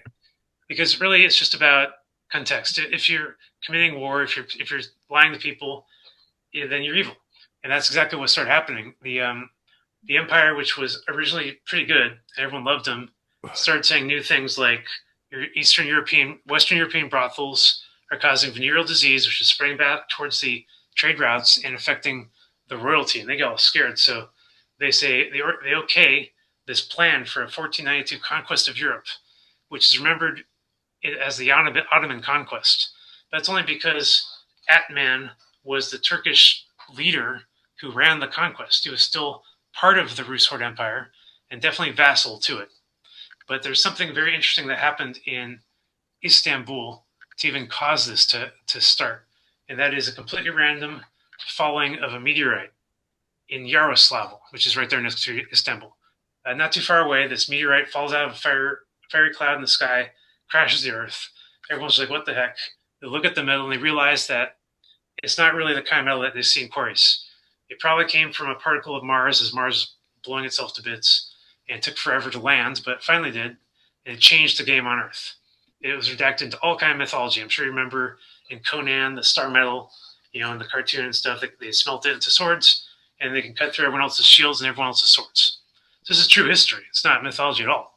The Ottomans only became the Ottomans because they came up with a type of metal, the bulat, blue steel of Syria, that can cut through all of the other metals at the time. And they're so inspired by this that they literally wrote it down in their text a little bit later, that God had sent them the 10 Commandments from the sky, which crashed into pieces. Moses, Jupiter, had thrown the commandments at them in anger, and it's smashed into pieces, and they can't read it anymore. But it's holy, so they put it in the Kaab, right, in the Ark of the Holy Ark of the Covenant. They put the fragments in there. That's what we're really talking about here. Talking about a meteorite that they didn't have any kind of shape or writing on at all. And they just carved chunks of it, smelted it down, made weapons and shields, went off to battle. After a while, they noticed something in the carving. As they polished it, there was strange kind of shapes inside the metal. And as you polish it more, the shape changed a little bit. It's just the internal structure of the metal as it formed. And it looked like a lot of letters. So these Ottomans started thinking that they had actually received letters from God through this Kaab stone, through this black cube, and as they carved it down into this final cube shape, they said, "Stop! Don't carve it anymore. No more weapons, no more swords, or we're going to lose it all." And the last giant chunk of it became holy and went into the Ark of the Covenant and was carried with them in battle. Actually, Flamenco says they continued to carve it in battle. It became sort of a mobile workstation to smelt all the weapons they need for a region. It's really effective battle strategy. But anyway, eventually they carved it down to a giant cube, black cube. It became holy. And as the Ark of the Covenant became one of the lost relics, like in the movies, the British were in a position in modern times to lie completely about this, make up a whole new Kaab, that's Kaab, in Saudi Arabia, of all places, right there in the middle of the desert where there's no evidence of anything. And it just got a bunch of Muslims to convince themselves that they had nothing to do with that Russian Empire. And leading into modern times when Muslims were radicalized enough to actually trigger that World War III strategy I was telling you about earlier. I'll try to jump ahead a little bit here. 15th century was really dark. It had that apocalyptic crusade. You can read about my theory about why I should call it apocalypse and a crusade, because I'm tracing the Crusades. The Crusades were religious strifes, and it was Russia attacking Europe every time. And after the 1492 Crusade was about a virus. The 17th century Crusade this was the worst one of all, in my opinion. This was the one where the empire had turned fully monotheistic, and they were literally erasing all of the remnants of the old Russian Empire that were holding on to their polytheistic memory. The biggest one was the Cathars. And the Cathars were split into different groups, moved into different periods of history, and I believe this is done on purpose so that they can hide the crimes. Tremienko points the Cathars as 150 years, 300, 400 years more into the future than Wikipedia says they are, or Scalgerian says, and at the exact same time as the Khazar Empire. And he says at the exact same time that Joan of Arc was burned alive. So now we're putting these things together. The Cathars were annihilated in fire. They're destroyed with cannons. They put up this huge battle of Cossack generals trying to defend their little villages. They got all the castles blown up, and the remaining people that are captured, they're told to convert or die. And a lot of them didn't. You can read the Cathar story, it's tear-jerking. They went down in fire because the Catholic Church needed to eliminate all threats to it, from polytheism, paganism, and they needed to absolutely scare the fear of God, as it said, into their own constituents. Once you see people burned alive for their beliefs, you basically are willing to abandon those beliefs. And a lot of people are confused about the Khazars because they think... Do you think the Khazars were real? Yeah, absolutely. Do you think they converted? Well, they were annihilated as well. You can see their annihilation. And under a military occupation of foreigners, they were forced converted into something else. That Khazaria, that's Ukraine, by the way. And Ukraine has had the worst religious strifes and holocausts in all of history. They had a giant holocaust before the Holocaust called the Holodomor, where they wiped off, 50 million people, starvation and otherwise. What? Just because of this schism. Who died? Say what? Who were the ones that were killed? What were they? Jews, Muslims, Christians? Mostly Christians. What's it called? The Holodomor? Yeah, Holodomor. It's still considered just a 5 million famine. And the numbers are heavily in dispute. But you think it was more than that? Oh yeah. And a point is that whole region. Holy cow, dude! Holodomor. Holy cow! That's the region of the Crusades. That's the region of all the modern genocides. The worst of the worst you've ever heard of. You can look up the Armenian genocide. Yeah, I got tattooed, brother. Right. So that's my point, is that the Khazar rebellion was not really the annihilation of Jews or Christians. It was the annihilation of Jews and Christians. They were once one giant unified religion. There was no separating them at all. And the only way that they can become separate is that they were all annihilated from Western Europe all the way into Eastern Europe in this giant campaign of fire, which happened all at the same time in the same century, split into different centuries by those Scalgerian authors who happen to be Catholic. So now I'm sure you're noticing that I've said the word Cath a lot, right? First you got Christ's mother, whose real name was probably Catherine, and their entire religion was based on her, not him. It was a female-centered religion, Christianity, with matriarchy in almost every empire and vassal state that had it, because women were actually better. Bro, you are going deep, man. Yeah. Damn, bro. Right, so the Catherine people, the original Christians who believed in Catherine, were Catharized, and the Khazars were also Catharized in a catastrophe. And essentially, the Catholic Church was born out of it, and nobody even knows what the hell Catholic means. And there's all kinds of different definitions for it, like Mass and stuff. So you think Mother Mary's real name was Catherine? Oh, yeah, absolutely. For a lot of reasons. And Tremienko points out that this is the case. It's not Mary. I mean, Mary is one of those weird names where it's like, if you ever went to my website, you see me talking about the Mar words, like marriage and merger and martyrdom or martyr in general. Everything's named after Mars, but not because, well, I should say everything that's any kind of conquest or any type of like system of control, and even words like merry, like happy, merry, that kind of word. It's just that took over in Western Europe and England and so forth. But the original words in Cyrillic were not merry. They were something else entirely. They were written in Greek or Cyrillic. So all I'm saying is that whoever decided to call everything merry did that much later on. And in the first 200 years of Christ's existence, the church did not name him at all. They were so mad about him and his stupid revolution that they literally just didn't even name him in the books. They called him I over and over. And at the same time, a lot of the polytheistic sun worshippers were calling the sun I, the Lord, and we're in the year of our Lord, that kind of thing. And so it was these same Catholics, that's the point I'm getting to, who decided that I is not going to be Christ, it's not going to be the sun, it's not going to mean in the year of, it's going to mean the number one. We're going to add literally 1,000 years to the timeline, which is exactly what they did. So the Catholic Church burned alive all of the original Jews, Christians, and Muslims, if you want to call them that, from the Ottoman Empire, to split them into the various forms that we know today. That is a big sort of realization that I've only recently come to.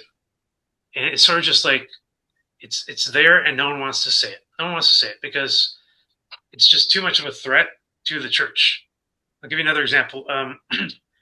This, if you ever watched the movie Jacob's Ladder, there's a quote. Yeah. Basically, there's a quote from Eckhart, from Meister Eckhart, which is 12th century monk. And essentially, the quote goes, "The only thing that burns in hell is the things you won't let go of in life.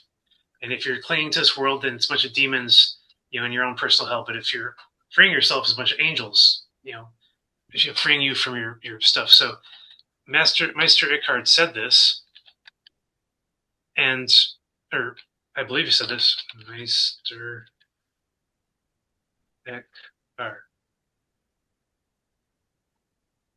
Sorry, just trying to find it. I believe that he said this, and so I tried to look up the quote. And it turns out that there was nothing in any of his sermons that ever came close to this quote. So I looked at the movie and I'm trying to figure out where the heck Reuben said this thing. And Reuben, the scriptwriter for that movie, claims that he made it up. But actually, that quote totally lines up with Tibetan mythology. That comes straight out of the Tibetan book, the Book of the Dead, that describes the bardos. And a lot of people online seem to think that Jacob's Ladder does so. But for some reason, this scriptwriter insists that this monk said it when he didn't. It's so weird. So I'm just pointing out that... What did he say again? The actual quote.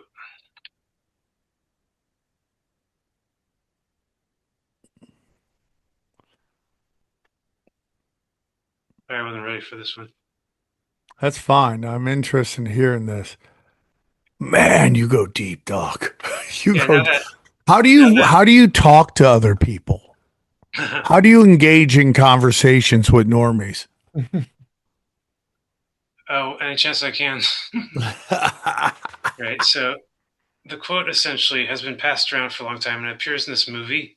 And a lot of people seem to think that it's a real quote. Okay. I tried to look it up and I cannot find any verification of it being real.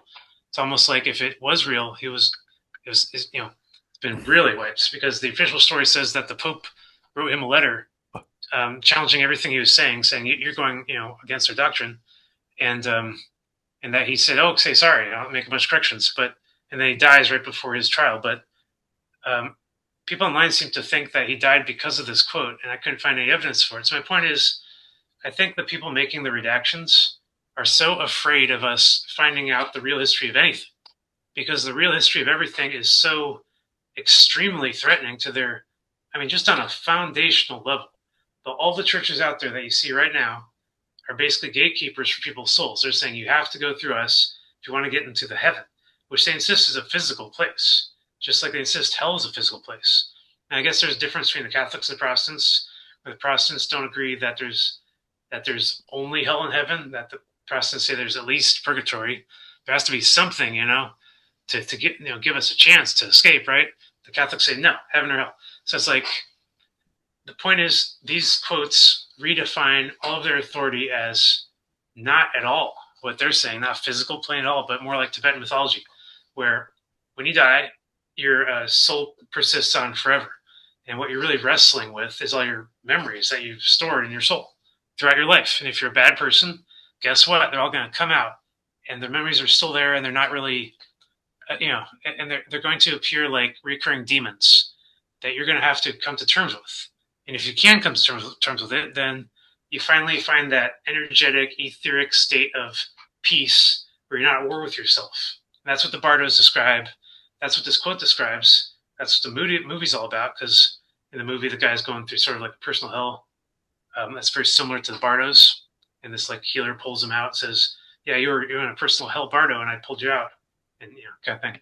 So anyway, my point is that I keep finding things in history, in movies, that are clear threats to the church's perceived doctrine. And when I mean church, I mean Judaism and Islam also. And right now we're seeing a war trying to be triggered specifically over these religious sects. So if we have a little more time, I can kind of talk about what I think is happening with this war with Iran. All right. I just want to ask you something before you go into that. What should we get from this?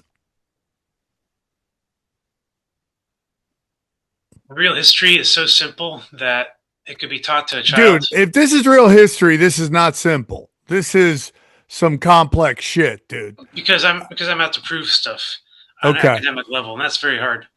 I've had a lot of academics turn away, even people in Chronologia forum and from Yanko's forum, not wanting to read my book, turning their backs.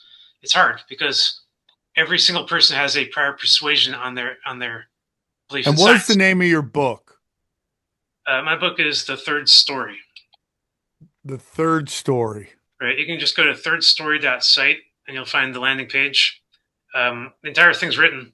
I'm probably going to try to publish it this year if I can find anyone to help me do some feedback.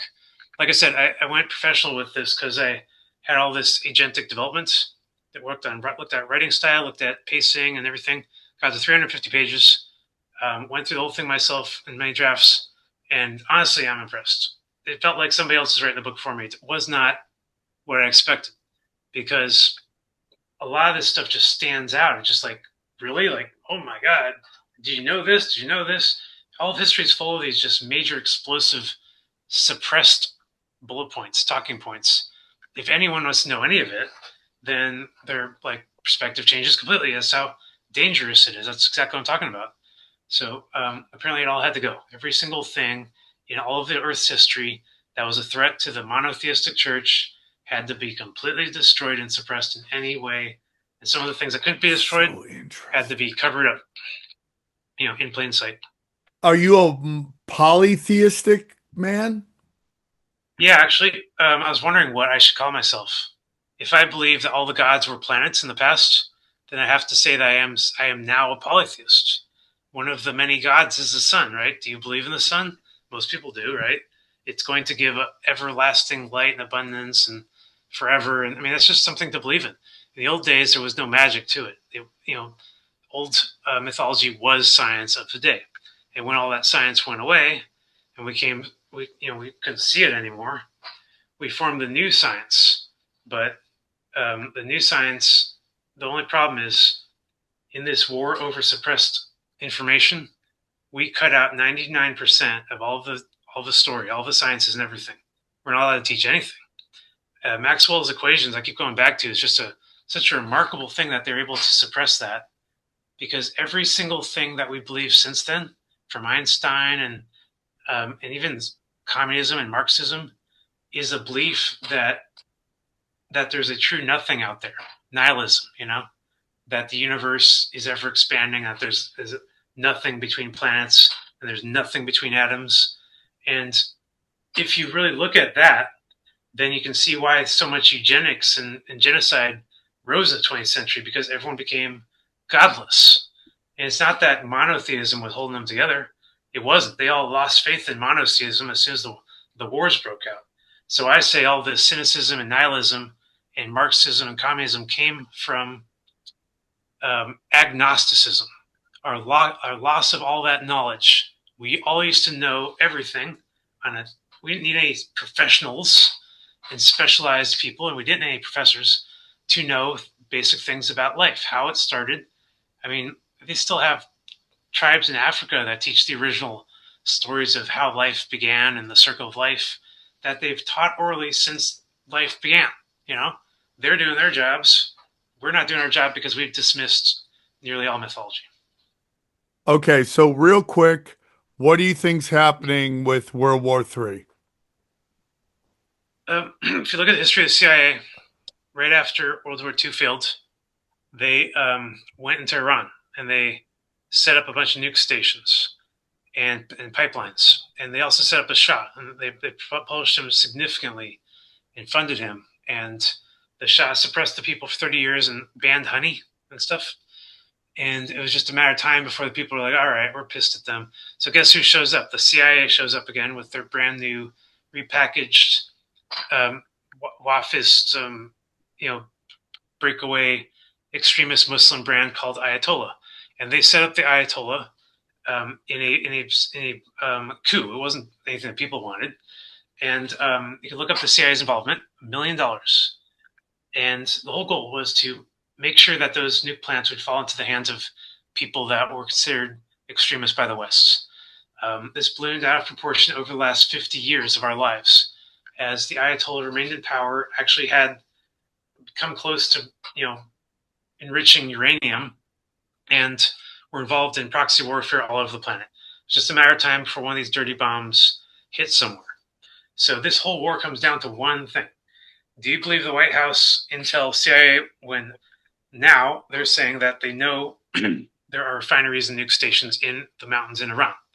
I know that the CIA was lying to us just 2 years ago with Biden, but that's the thing. They have to, they change their culture and stuff, and maybe they're finally doing it on the right side. And if not, fine. I think that CIA was the biggest problem we had. They're creating these major world problems that would eventually trigger directly into World War III. And the good actors saw it happening. There's so many good actors popped up in history, like Daniel Ellsberg, and did something about it. And I think 9/11, my big theory is that was done by good actors. That was one of the false flags that was done, not by the deep state, and completely to ruin all their plans with extremism and terrorism that would have slowly, gotten to a point that it reached America and brought us into a war that we're in right now. But because 9/11 happened, we started the war on terror early. And the biggest thing that we did was we avoided the Holy War. There's no Holy War. And no one's even talking about a Holy War. But there could have been very easily. The British, MI6 and the CIA, they set us all up for a major Holy War between Israel and Iran. And the good actors saw no choice out of this completely unwinnable situation than to snuff out the fire as quickly as possible in a way that gets us passed through the whole plan. It's unstoppable plan.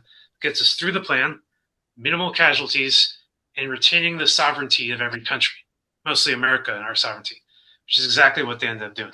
So if you don't see it that way, then everything. So you think that there was an attempt at a holy war, good guys circumvented it, and do you think we're getting out of it now? Yeah, I think the Ayatollah posed a way bigger threat than they appeared. They had a lot of Western backing, a lot of people in our country spending millions and millions and millions of dollars to make it look like they were actually doing a great job running their government. When they're, the 80s, the women were all liberated out in the streets, and today they're all in hijabs. And I keep reminding everyone that the Ayatollah hate women so much that they made so many statements against women in their time, saying they should stay out of public, they should stay out of public affairs, stay out of business affairs. If they want to be in business, they have to wear the hijab. I'm really liking this Ayatollah guy at this point. Those are great talking points. I was wondering if America bombed, the school, Iranian school, full of Iranian girls. They're not asking the bigger questions.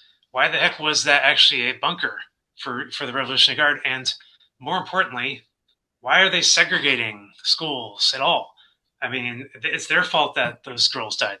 And it's really not hard to imagine that those Iranians would totally allow that to happen because they're against schoolgirl education. They've said so many times, So there's just a lot of caveats here.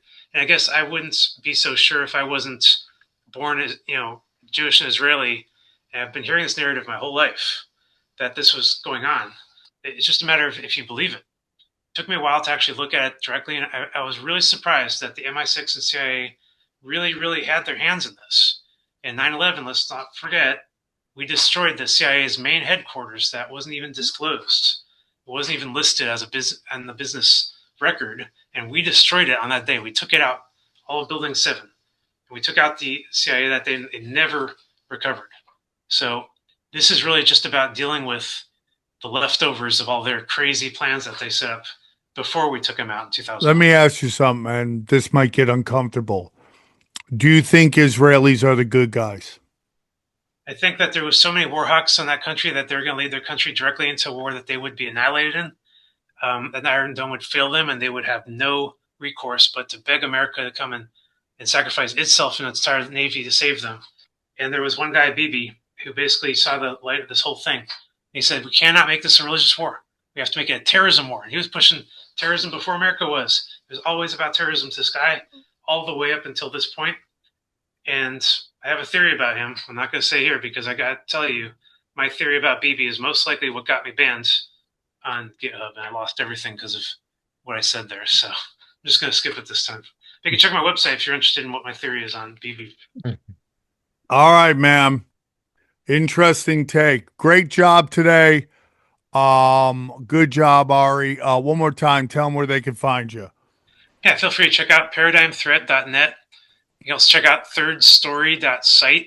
It's just my landing page for my third story book. If anyone's a reader or anything, please just let me know because I'm looking for readers to give me feedback.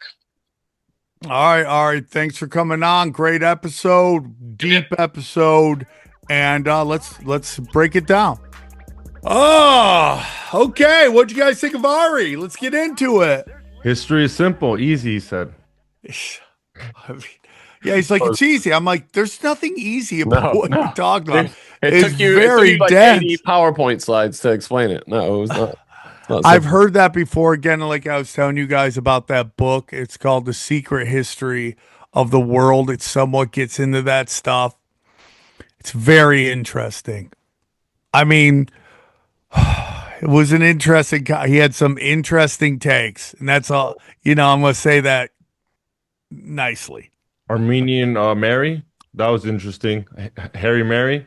Yeah, like Jesus is an Nephilim. I mean, like, listen, this isn't dismissal because I think it's interesting, and I'm always interested in hearing different theories.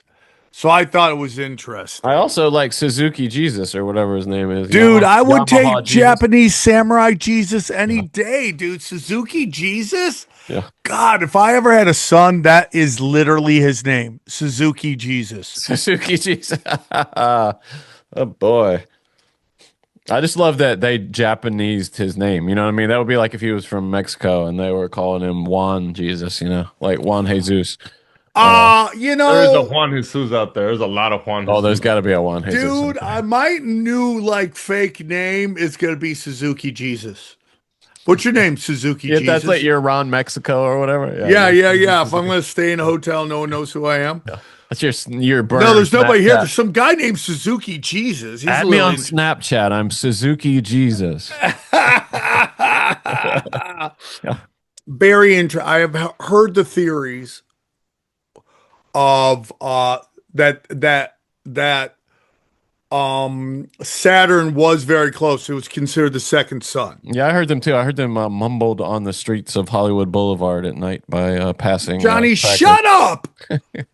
Black sun. I mean, we've heard a lot about that. I've heard a lot about Black Hole Sun. Good song, dude. Won't you come? Good song. Wash away the rain, Black Hole Sun. Okay, go to samtripoli.com. Bang, bang, bang. I have more theories on this. We'll get into that after. If you go to Sam Tripoli. Black Hole Sun. What is that? Hit home, you freaking retard. Black Hole Sun. Look at that. Yep. All of my dates are there. I mean, all my videos are there. Oh yeah, go to samtripoli.com for my dates. Hamilton next weekend, Toronto, Dallas, Fort Worth, Huntington Beach. My live taping, guys, if they let me do anything close to what I want to do, it is going to be pure murder. Albuquerque, Austin, St. Petersburg, Lawrence, Kansas, Tulsa, Oklahoma, Skankfest in New Orleans, Austin closing it out. All my content's there. Go check that out. Keep going down. The best premium content in the game. I'll put it up against everybody. When Kurt Metzger's available, we do the Kurt and Sam experiment. The Conspiracy Kings. And then some deep dives and some whatever this is with two of the best in the business. Austin Picard and Brad Binkley. Cash Days, talk about it, Johnny. Yeah, how he's just hammering the markets right now. That's literally all the information you could have in the title there. I mean, now he hasn't done that in a long time, but that's like, what are you doing, dude? What are you doing? He's buying April 13 puts on the SPY. He's looking at a $670 strike price, around $290 each. Go ahead and get in on that trade. I mean, these are freebies. What are you doing, retard? He's gone right back. Look at his face there, dude. Come wait. That's the guy. That's our guy. Oh my god, dude. Okay. What else? So go check that out. Go Downcast one's coming. I'm dealing with that this week.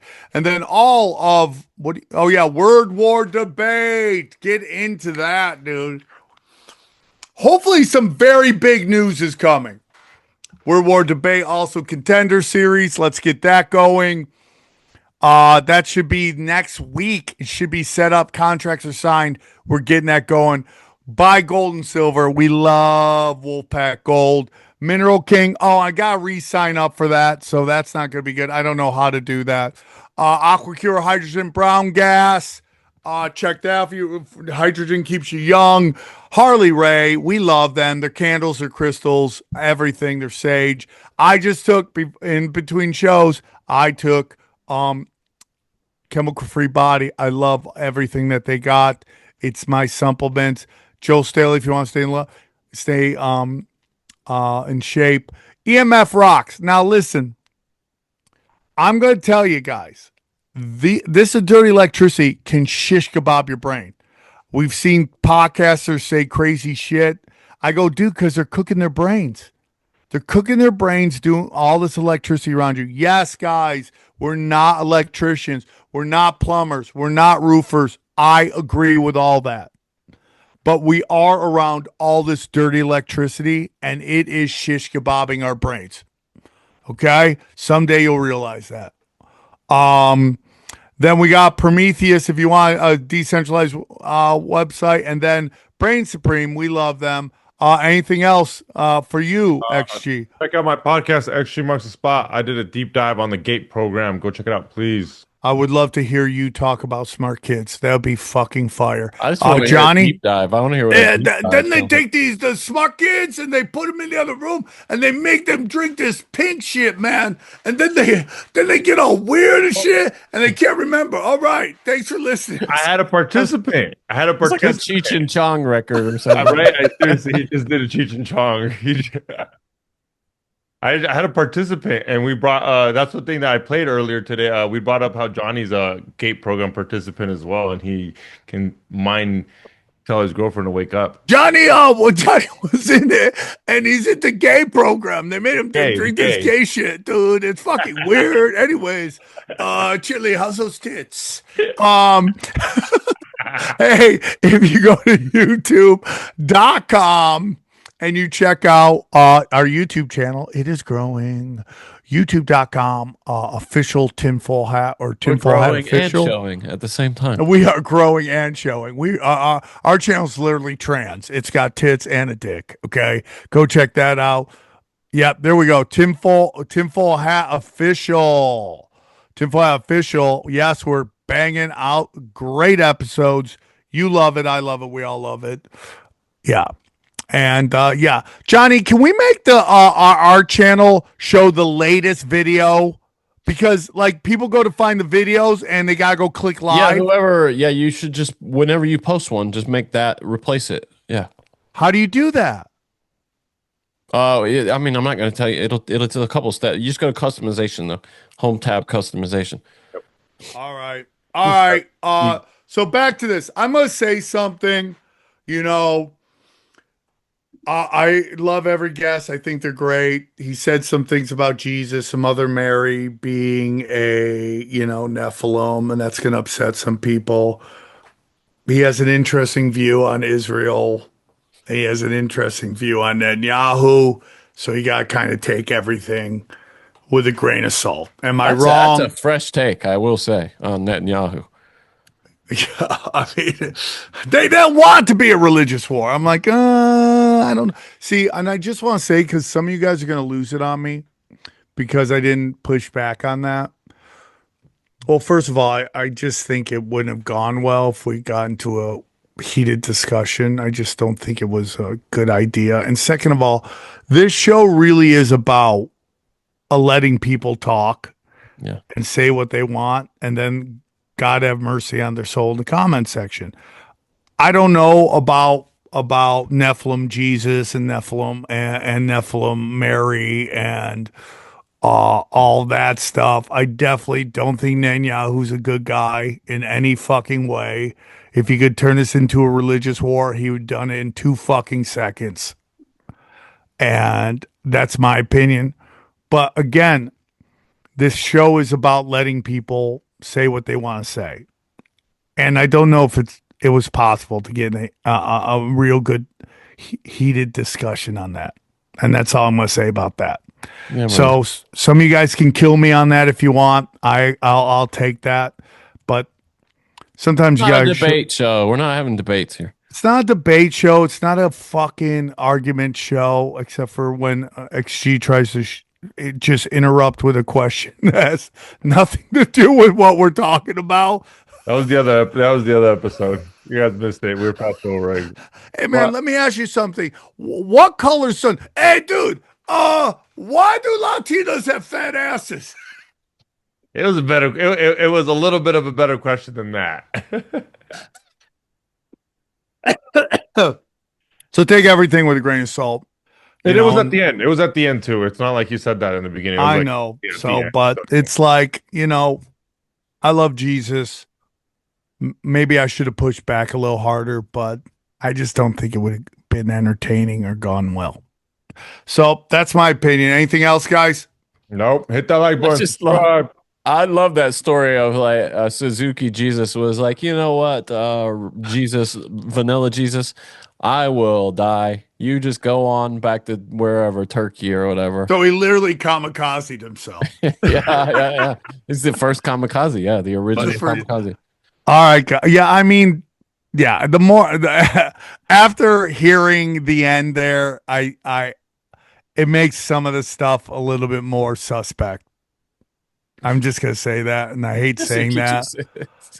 I don't mind Suzuki Jesus, I love that story. Presenting stuff as frauds. You know what I'm saying? He's kind of real if they have a tomb for him. They don't just make tombs for people. Yeah, but I mean, he didn't. Here's the thing, and the more and more you look back, you go, okay, now things start to make a little more sense here. Like he wasn't, Ukraine. He's not son of God. He's not doesn't have any special powers. Oh, Jesus. I just want to have a show, dude. I just want to hear some interesting shit. Jesus, my Lord and Savior. I believe he was sent down to teach us the ways to go. I don't think he was a furry Nephilim. I don't think his mom was a furry Nephilim that hid in the bushes because she, in his words, went crazy. I mean, come on, man. What the fuck are we doing here? Like, it's like, you guys, I'm telling you, man, go look at you want to hear schizophrenia? Go look, fucking find out what's in the Zohar. That's fucking schizophrenia, dude. I mean, it's absolutely insanity that the elites believe this shit. I don't know. Occasionally, you have these fucking shows, dude. It was a good episode. It's just it was a great episode, but there's a couple things that could be upsetting to people, and then and I don't like to cause chaos on the show, but again, it's like you want to read fucking retard shit, go read the Zohar. I mean, and that's what these elites think. So that's it. Enjoy the highlights. Here's a clip from the latest Broken Sim. Look at this. You see this? Look at this. Watch this. Show me. Put it in there. We now have, beyond a shadow of a doubt, absolute confirmation that President Trump and his administration during his first term staged and faked the death of Jeffrey Epstein so they could clear all of his charges. The man had a little cosmetic surgery. He goes by the name of Palm Beach Pete, according to this photo, which was taken of him driving his, luxury car in Palm Beach. And he has the same tattoo as Jeffrey Epstein. So what are the odds that the literally man that everybody in the world was calling Jeffrey Epstein and saying looks just like Jeffrey Epstein just magically lives in the same state as Epstein used to have a palace in, and then just happens to go by the name of Palm Beach Pete? Everybody knows Palm Beach Pete, right? Brian Mata, Johnny, thoughts? I gotta show you. Okay, here's my thought. And we might have to do something about this. By the way, can we just all say that? I mean, just when you couldn't lose more respect for Jeffrey Epstein, you find out he had a barbed wire tattoo. You want to lose even more respect for him? Wait, he doesn't have a tattoo. This guy doesn't. He's on Cameo now, is what I was going to say. Palm Beach Pete is on Cameo, but I don't see any tattoos on his arm. Yeah, but it's up here a little more. But maybe I'm wrong. I don't know, dude. There he is. I mean, dude, why is this guy? Who's getting a Cameo? I'm just Palm Beach Pete. I'm not Jeffrey Epstein. I'm Palm Beach Pete. Nothing to do with Jeff Epstein. I'm Palm Beach Pete, and this one is to spread positive vibes. Hey, everybody, it's Palm Beach Pete in Palm Beach. It's a beautiful sunny day here. I'm so excited to be on Cameo. Hit me up because there's a limited amount of requests. But on a serious note, are you telling me Palm Beach Pete is limiting his requests? I mean, who's getting a cameo from Palm Beach Pete? Hey, dude, you know what I got for your birthday? I got you a picture. I got you a video from the guy who looks like a prolific child molester.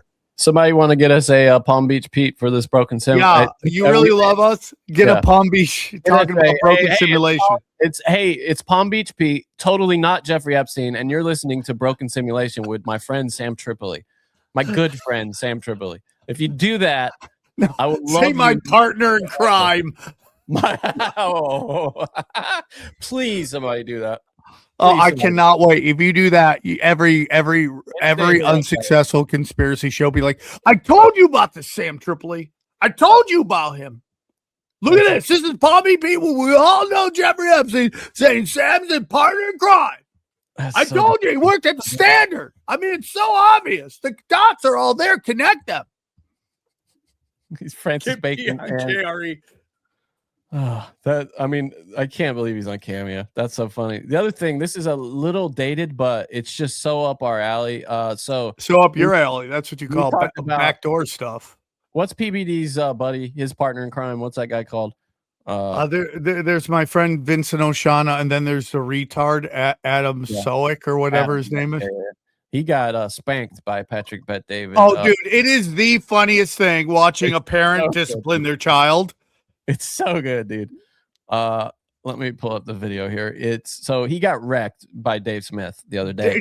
Wrecked. It was so bad that it threatened Patrick Bet-David's brand. Yeah, 100%.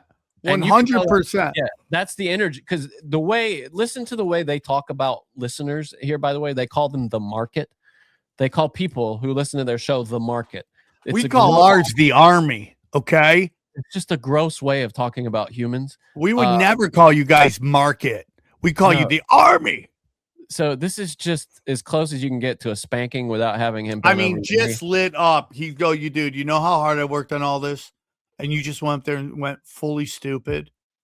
Adam, you sounded so dumb. You were on the Dave Smith. You and Dave Smith did a debate together on, what do you call it? On Piers Morgan. I think that's the first time you were ever on. Mm-hmm.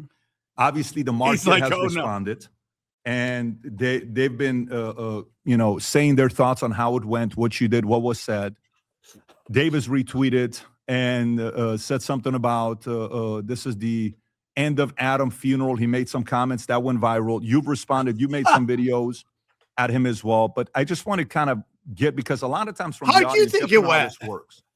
The audience sits there and watches and says, I know for a fact Pat prepped him and the team prepped him and this and this and that, and they don't know what happens. I want you to share with us, because the audience is curious to ask me. Stop. They prep him? No, that's what he's trying to say. He's trying to say the comments, the market is saying that they know for a fact that Pat prepped him, and he wants to make it clear that we didn't prep him because you did such a bad job that I don't want to have any affiliation with that performance, is what he's trying to do here. Darnett's in the comment section bringing up Punch Drunk Sports. I tried to do it, and it just didn't happen. What are we talking about now? Yeah, Garnett's crying about Punch Drunk Sports. But yeah, so no, this is him trying to preserve the brand and make sure that people know that he had no affiliation with that. This kid's a retard. It's so embarrassing. What is your impression on how you did on the debate with Dave Smith? Well, despite what you think, I haven't listened or watched any of the internet comments. Zero. Like I don't go onto Twitter. I don't check the comments. It's just not something that I do. Some people are messaging me on my neck. What do you think? I don't know. People are saying stuff, and I'm listening to a song called "Ain't Nothing Gonna Break My Stride, Ain't Nothing Gonna Slow Me Down." I mean, that could be the dumbest thing I've ever heard. So they told me last minute, "Hey, you're gonna go on Piers Morgan." Sure, I think Tom was maybe gonna do it. Tom wasn't able to do it. They called me up. I said, "Sure, I'll debate Dave Smith." Listen, there's no doubt that Dave Smith is smart or wise or well-read. Yeah. The same thing could be said about when you debated a room full of 20 communists on Jubilee. They were all very smart. I was very impressed by all these people. But just because you're smart doesn't mean you're wise. Now, do I think Dave Smart? He literally just said he was wise. Capable? Sure. Do I think he's funny? No. Do I think he's right? Definitely not. I'm asking you, how do you think you did? I think I did fine. My intention wasn't to play nice. So I went on Piers Morgan. I don't really have plans on going on Piers Morgan every My single day. intention wasn't to do well. It's a food fight every single day. Respect to Piers Morgan. I wanted to make some waves. That was my methodology. I could be right. I could be wrong. You did I a don't tsunami care. on your The career. problem is That's what you did. No, meaning like I don't care what the market thinks of me. Yeah. I know what I believe. I know who I am. I know what I stand for. I'm dumb. For what See, this is a great example of how stupid doesn't know they're stupid. Well, sure. No, go back. I want to hear Patrick Bet David just lay into him. Like a parent who's invested so much time in their kids and their kids can't play. Yeah, he goes on for a little bit about how he didn't listen. Just Pat, let's go back to the thing. This guy's in full denial. He says that he didn't know he was going to be on the debate. It was kind of a last minute thing. So local celebrity Cheney is in the comment section. But he finally pressures him on like how you think you did, and he's like, I don't think it was that bad. And I mean, at that, then Patrick Bet David lays into him, and I'll just skip to that. You said who's your I leave and I say, okay, how am I recreating myself for this next phase? What areas do I have where it's a leak for me? What habits do I have that I need to pay attention to? When we started building an insurance company, yesterday I had Lee Strobel on. We had a great conversation together. One of the guys I would study a lot was Billy Graham. And Billy Graham and his friends in 1948, they came out past with this. This is nothing. Get into where he yells at him. Well, no, it tells you how he thinks about things. All of everything about him is manufactured. This video, if you have, we're not gonna play the whole thing, but if you have time, listener, go back and listen to this. It's so insightful. It's really a window into how they think about them. They all see themselves as products, and he talks about how everything. He comes from business. Yeah, and it's just gross to me. I don't know. He thinks of himself. He's like, now I got to think about how I'm going to appear to people in this next phase. PBD reporting live from Lids because he's got all those hats. All right, so I'll skip ahead a little bit here. Come on, Twitter. I roll at him. I will give you private feedback and have your back 100%. I've always been like that. This is why my guys like working with me, and they know how tough it is at times because I'm always challenging them. But if my private feedback that I'm giving doesn't land, and it feels like you have immunity to go run around and say whatever you want and keep saying, I don't give a shit what people say. I do. There's an approach to take about this game. I don't care that we have differences in debates. We push each other here and we have arguments and, comment, I side with Vinny today. You know what? Today, actually, I side with Adam. You know, there was a couple moments we had things never said in the history of time. I side with Adam. Today, and I'm like, oh, okay, Adam had a point. And then, hey, Tom, no, I'm siding with Tom today. Pat, you were off today. No problem. But it's recreating for the next phase of what is that next phase for you. And that's a very important thing for you to be thinking about. Yeah, because I'm about to fire you. Conversation with him, recreating himself. I've had the conversation with him, recreating himself. I have the conversation openly with me on what I need to recreate. But for me, when I saw that, I'm like, you know, you brought up another guy from the past that beat Dave. Great. You know, you brought up no. There needs to be the Adam that I've seen debate that is prepared. He actually would have made some real good points there. And you, by the way, you've been a moderator for Zero Hedge with Dave Smith. And listen, you can't win a debate. There's never been an Israeli Zionist that has won any debate in the last year. If you'd like to hear the rest of this episode, subscribe to Broken Simulation in your podcasting app or check us out at youtube.com/Sam Tripoli. Go deep, homeboy. Aaron, open your mind. Drink from the fountain of knowledge. There's lizard people everywhere. That's some interdimensional shit. Wake up, Aaron. This is only the beginning. Dude, you just blew my mind. Tinfoil hat.